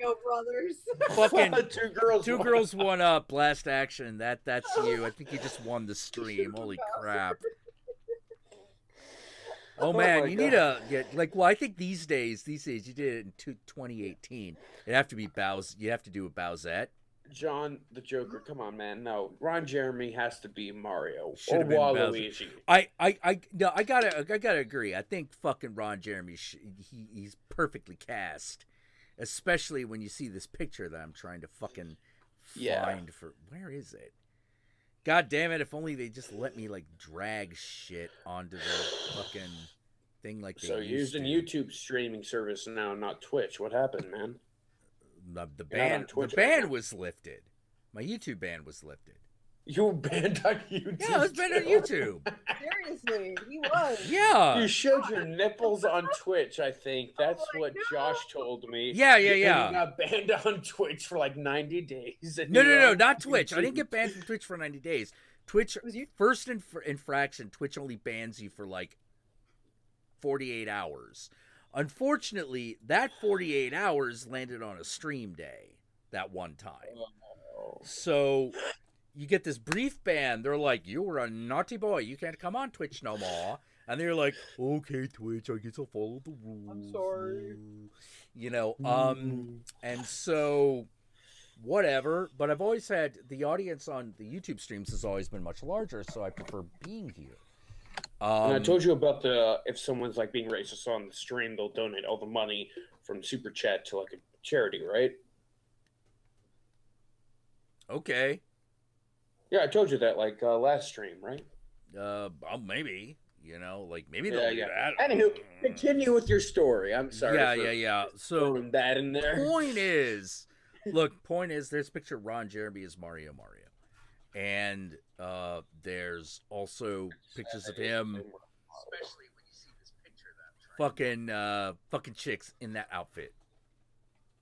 It's not. The photo's not on the stream. Yeah, it is. No, it's not. Yeah, it is. Wait. No. It's not. It's not where you are. You gotta wait. I'm sorry. I'm impatient, motherfucker. Yeah, you are impatient. You're like, no. I need it now. Yeah. Bump. Oh, there it is. Yep. God damn it. That sounds about right. I may need to.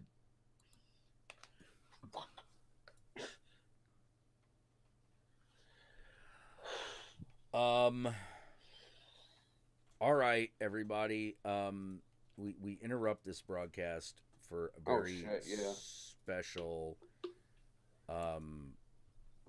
What the fuck? Because does anyone remember that one time I played a character that was based on Tommy Wiseau called Count Wiseaula? Oh yeah. Okay. Hey, remember that video game I was making of you? I was actually trying to get like a photo of him, and I finally found it. I just like posted it from your video, and cut it in.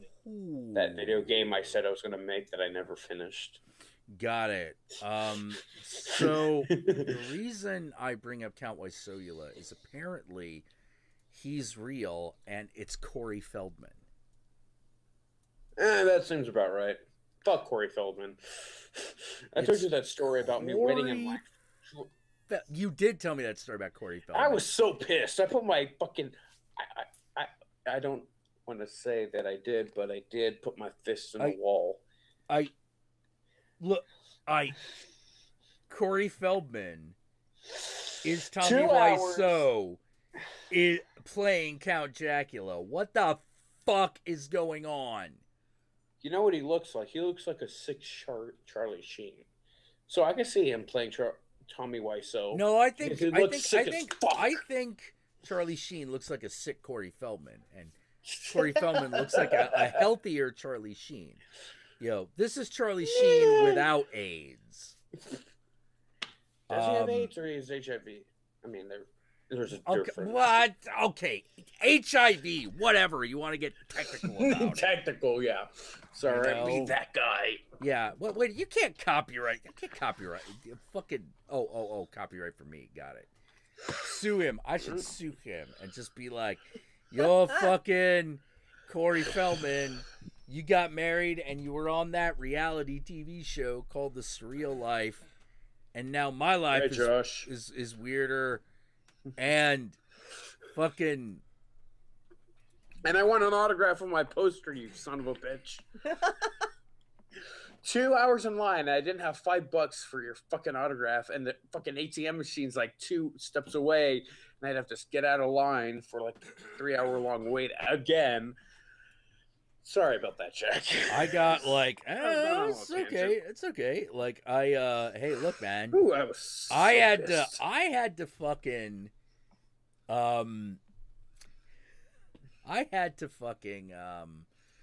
okay. So there was one dude. So y'all know that I got a thing, for Sybil Danning. You know, back in the 80s, she was super hot, and in the modern era, she is an old woman, but she's still beautiful. You know,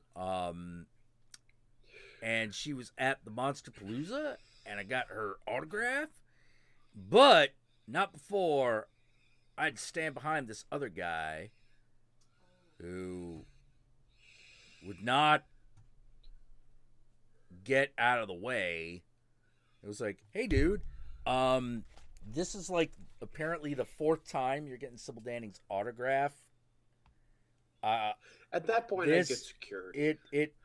Well, here's the thing. It's like he wasn't doing anything wrong or inappropriate. He was just taking a lot of fucking time. It's like, imagine you like, hey, I'll get in that line. There's only one person in front of me. And then all of a sudden, it's Grandpa Simpson. He's like, I remember this time. I got this time after the war. You know, back those days, dimes had pictures of bumblebees on them. And it's like, oh my fucking God, just get on with it, dude. You know, like, get Was your he going back in for like getting signatures or like just talking to her? He just, it was a level of awkward that you found yourself just going, dude, stop. Just stop. You know, how to put it, like, well, that's one of the problems with a lot of these autograph hounds. Is some of them are just the ones who still do it these days, a lot of them are like really super fucking socially awkward. And you don't want to be mean, but at the same time you are like, I gotta make money. Hey man, there's someone in line behind you. I don't know if you. And he looks like he's gonna strangle you. No. I look like I'm about to strangle him. Yeah, no, that's what I Yeah. Like, hi, you might remember me as the guy who looks like he's gonna try to kill you in about 5 minutes if you don't fucking make a goddamn decision. Exactly. You know? Like, stop being so nice and kick this asshole out of here. Yeah. What happened? Oh, what happened? Happened to be a wicked fair when I was there. Wait, was that? What are you talking about? I got Voltaire and Terence Zinnick autographs. Oh, God, fucking Voltaire. Wait, Gaslight, you were at Monsterpalooza 2018?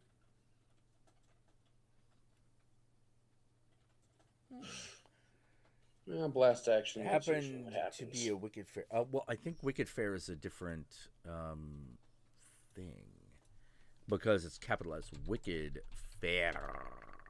Oh, okay. Okay, Wicked Fair is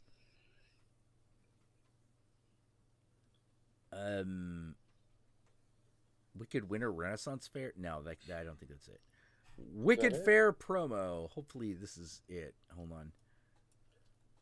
It's by someone named Dr. Butler. I don't know if that's like.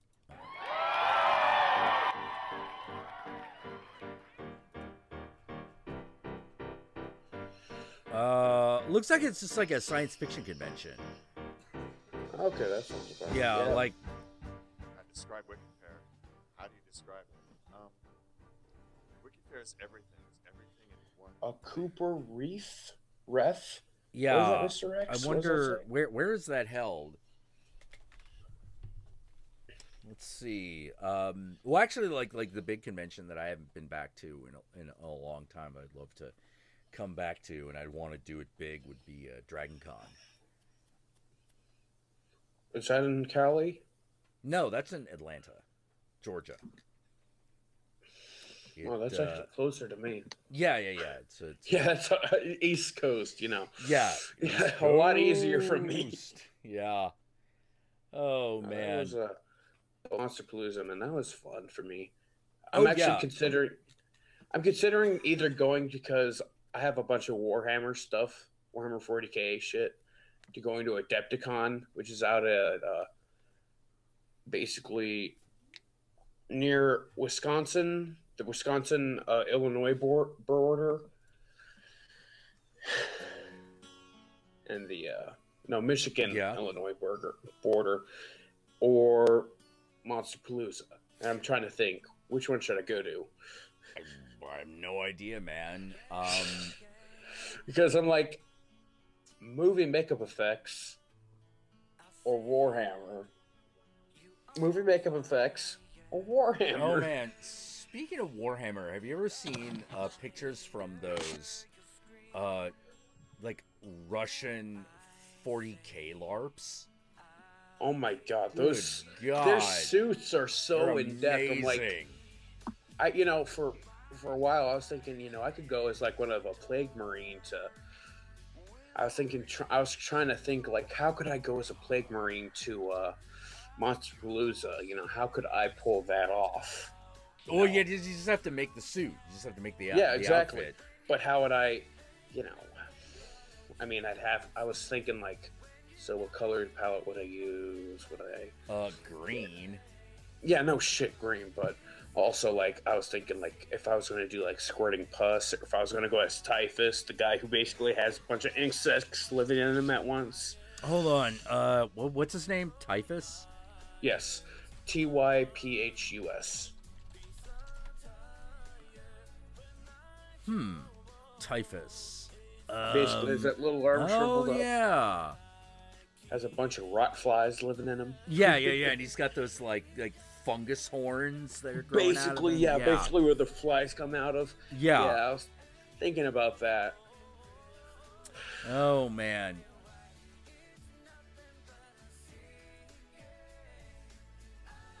Well, I'd say do what you can. Take it as far as you can. Yeah. As if the Emperor has a text-to-speech device, I'm making this own book out of my own blistering excrement. I'll be right back, guys. All right, no problem. Yeah, take 5.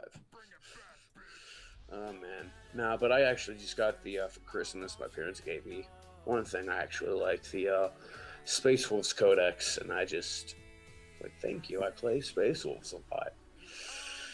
It's a good, the Space Wolves are a really good chapter. They don't get enough love. I think the Iron Warriors don't get enough love. Everyone hates them. Why? Iron I never. I mean, it's just like, it's the chapter that no one really. Well, it is like, how to put it? It is like a real generic sounding everything. We're the Iron Warriors.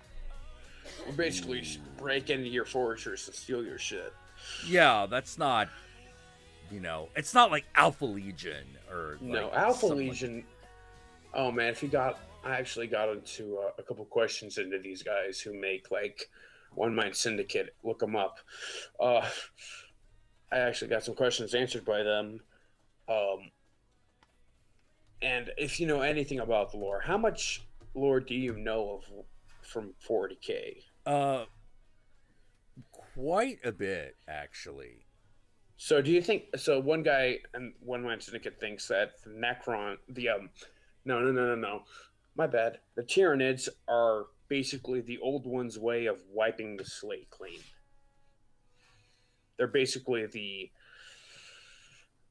Control-Alt-Delete task manager. Yeah. But you've forgotten something about the Tyranids, which is that there is something that they are running from, and no one knows what it is. Well, no, I thought they're out of the galaxy. I thought they were going towards the Astronomicon. No, they're going towards the Astronomicon, but they're actually fleeing something. But really? The lore has never told you what it is. Yeah, really. Basically, the Tyranids are amassing a giant hive against an enemy that none of the other races know about. Well, that throws my fucking old one's theory out the fucking window. Yeah. There's who knows where they're going with all this shit, because one of the Primogens just this year came out of the Eye of Terror. Primarchs. Yeah, one of the Primarchs came out of the Eye of Terror. And which one? Was it Mortarion, the guy that was like Typhus with Typhus? No. Wasn't that. It was who's the Ultramarines Primarch? I think it was that guy. Oh, yeah, Gute Gwilliman. Yeah, he was basically and like he was in stasis. Like he had his throat slit with a poison blade. Basically, he was having his last heartbeat. Like literally in the lore, he was about to die. Like his heart was having its last book before he died, and they brought him back. Yeah. So the idea was that he comes out and he is angry at the Imperium of Man. No shit. And demands. He's like, well, they're worshiping the Emperor, and he hates religion. This is Lorgar is having a laugh. Yeah. Blast Action says Tau is 40K for the weebs. Yeah, fuck yeah, it is. I love the Tau. Yeah, I love the Tau. Tau are great. Commander Farsight for the win. Yeah. Fuck the Ethereals. Actually, my favorite, I gotta say, my favorite army, probably when you really get right down to it, probably the Orcs. Oh, that's I love just throwing. I just love throwing Orcs at dudes. You know what the One Mind Syndicate guy said? If you got like a 3D printer, you can print like an orc model out, and even if it gets a little fucked up, you just go with it. Say like he was afflicted by Nurgle. Yeah, like oh god, yeah, Zarian's like they're fleeing Galactus, something like that. I don't know what it actually is. Like, who are what's that group that makes like those alternate 40K miniatures? Oh my god. Oh shit, I was actually gonna buy something from them. Yeah. It's not Daka Daka. Daka Daka. No, it's not Daka Daka. It is they have another name entirely. I don't think it's Victoria. That doesn't look right. No. Shit.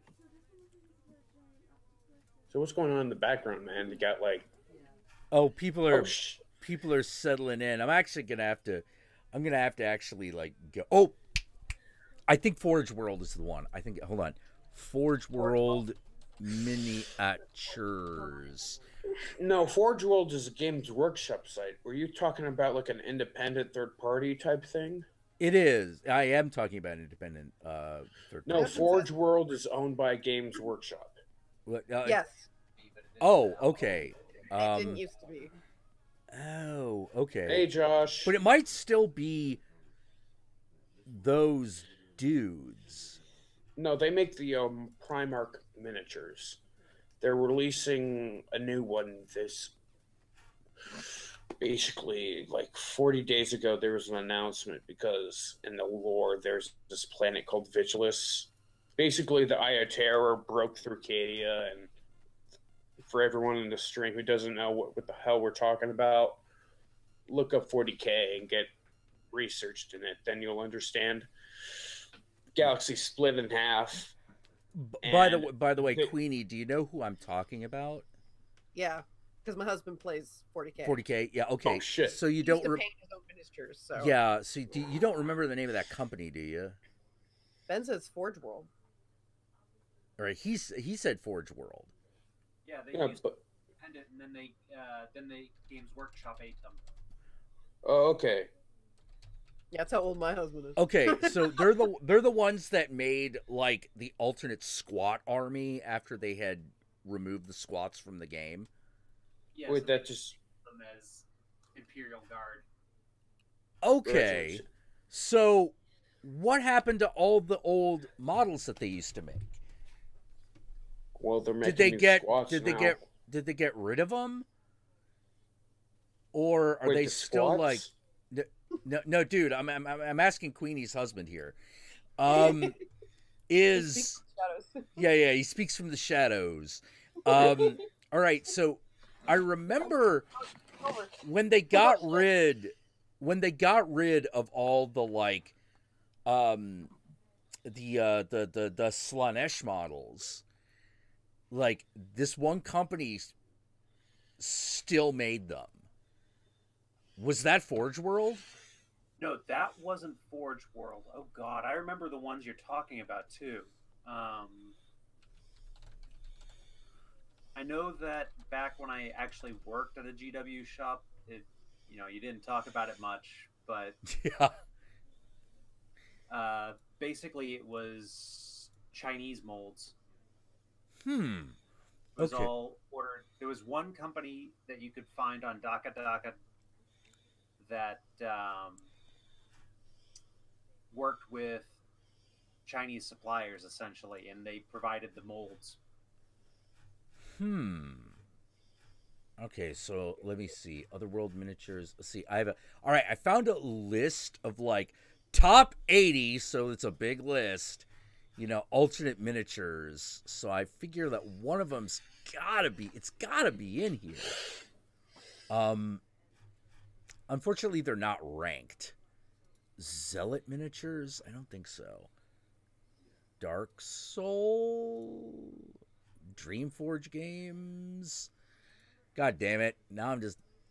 Ah! Get out of my fucking face, ad! I got ads in my face! BitStore? Was it BitStore? No, that doesn't sound right. No, I used that. Let's see. Conversion Cromlech. World. Nope, that's not it. Zealot Miniatures, maybe, but the site is all fucked.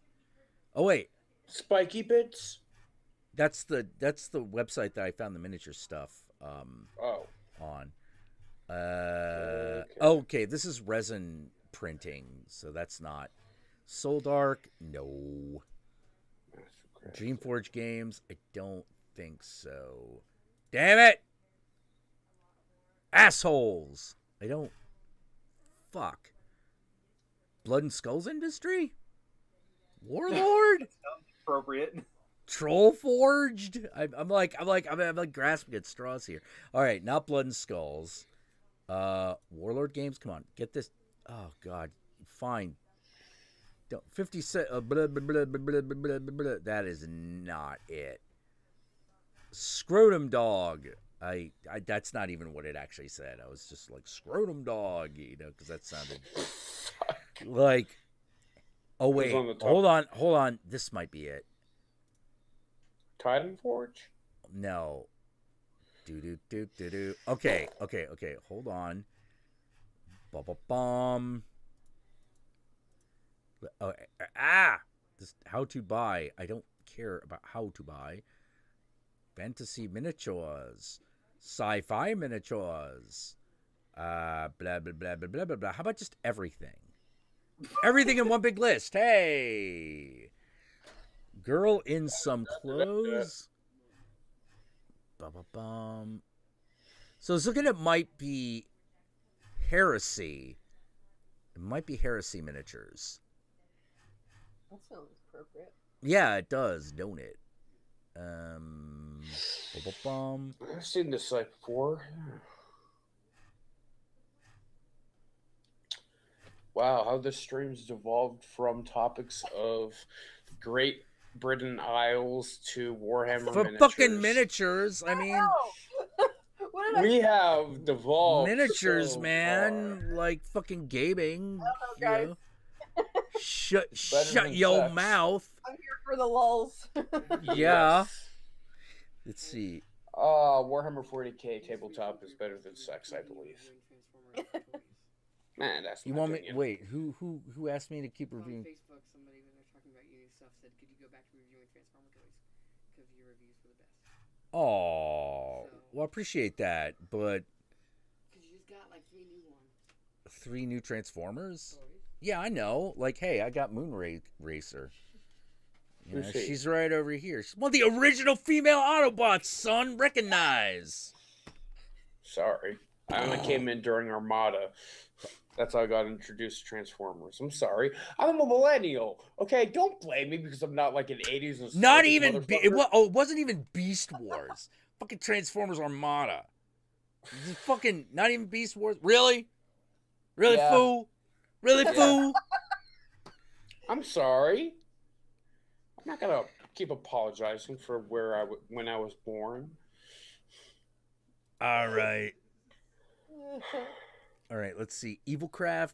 No, that's car insurance. No, I don't need car insurance. This stream has gone south so fast. Yeah. We're looking at miniatures, man. We're shopping. Yeah, we're looking at miniatures. Miniature shopping. How's the chat doing? Reaper Miniatures. Miniatures. Probably ripping their hair out. Like, what the fuck, guys? Or Reaper Miniatures is quality, but like that's not. Oh, hold on.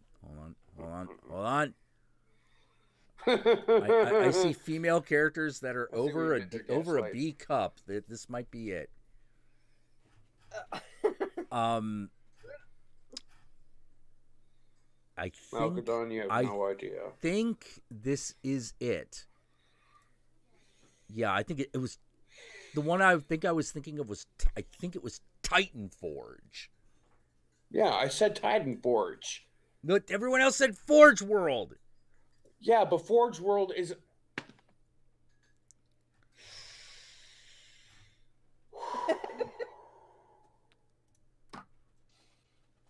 Forge World and Titan Forge are two different fucking things.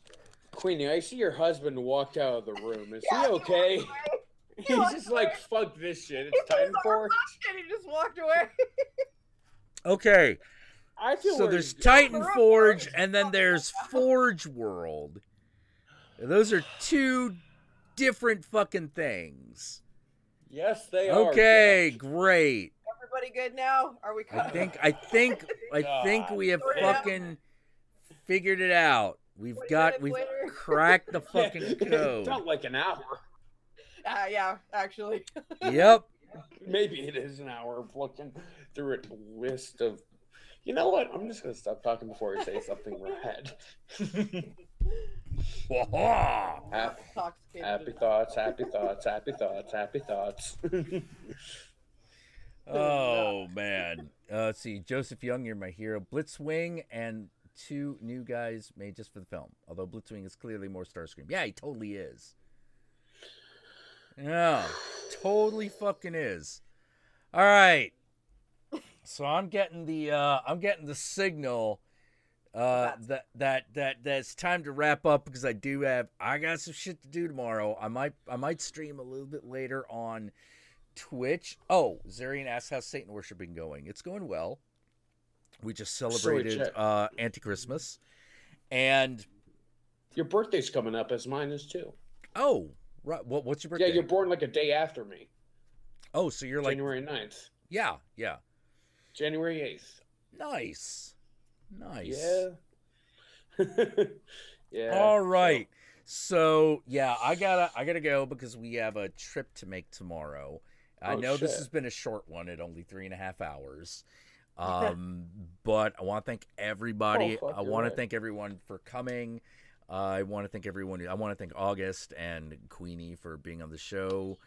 Even though using that last half an hour to look up the fucking... Yeah, even though we're look, that's just what we fucking do here. That's what it is. Don't fucking judge me. You don't get to judge me. All right. Anyway, point is, I'm gonna fucking do this. All right. Yeah. I'll see you guys later. I might stream on Twitch a little bit later today, meaning at some point, but like just go and follow me there in case like, I go on because I don't know when I'm going to have time, but I might. Dude.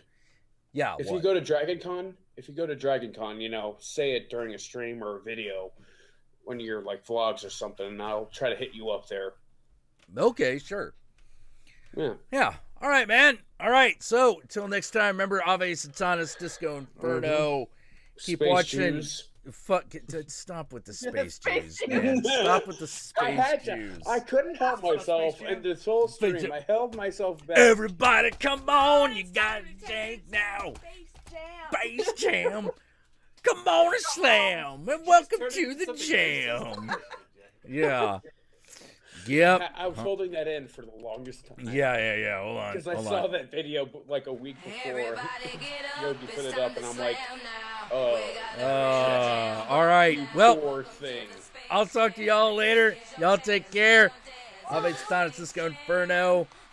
Make sure to subscribe to Queenie Todd's channel on YouTube. Queenie, it was a pleasure. Follow her on Twitter. August, it was a pleasure. Queenie, it was a pleasure. Y'all take care. Good night. Bye. Adios. Peace.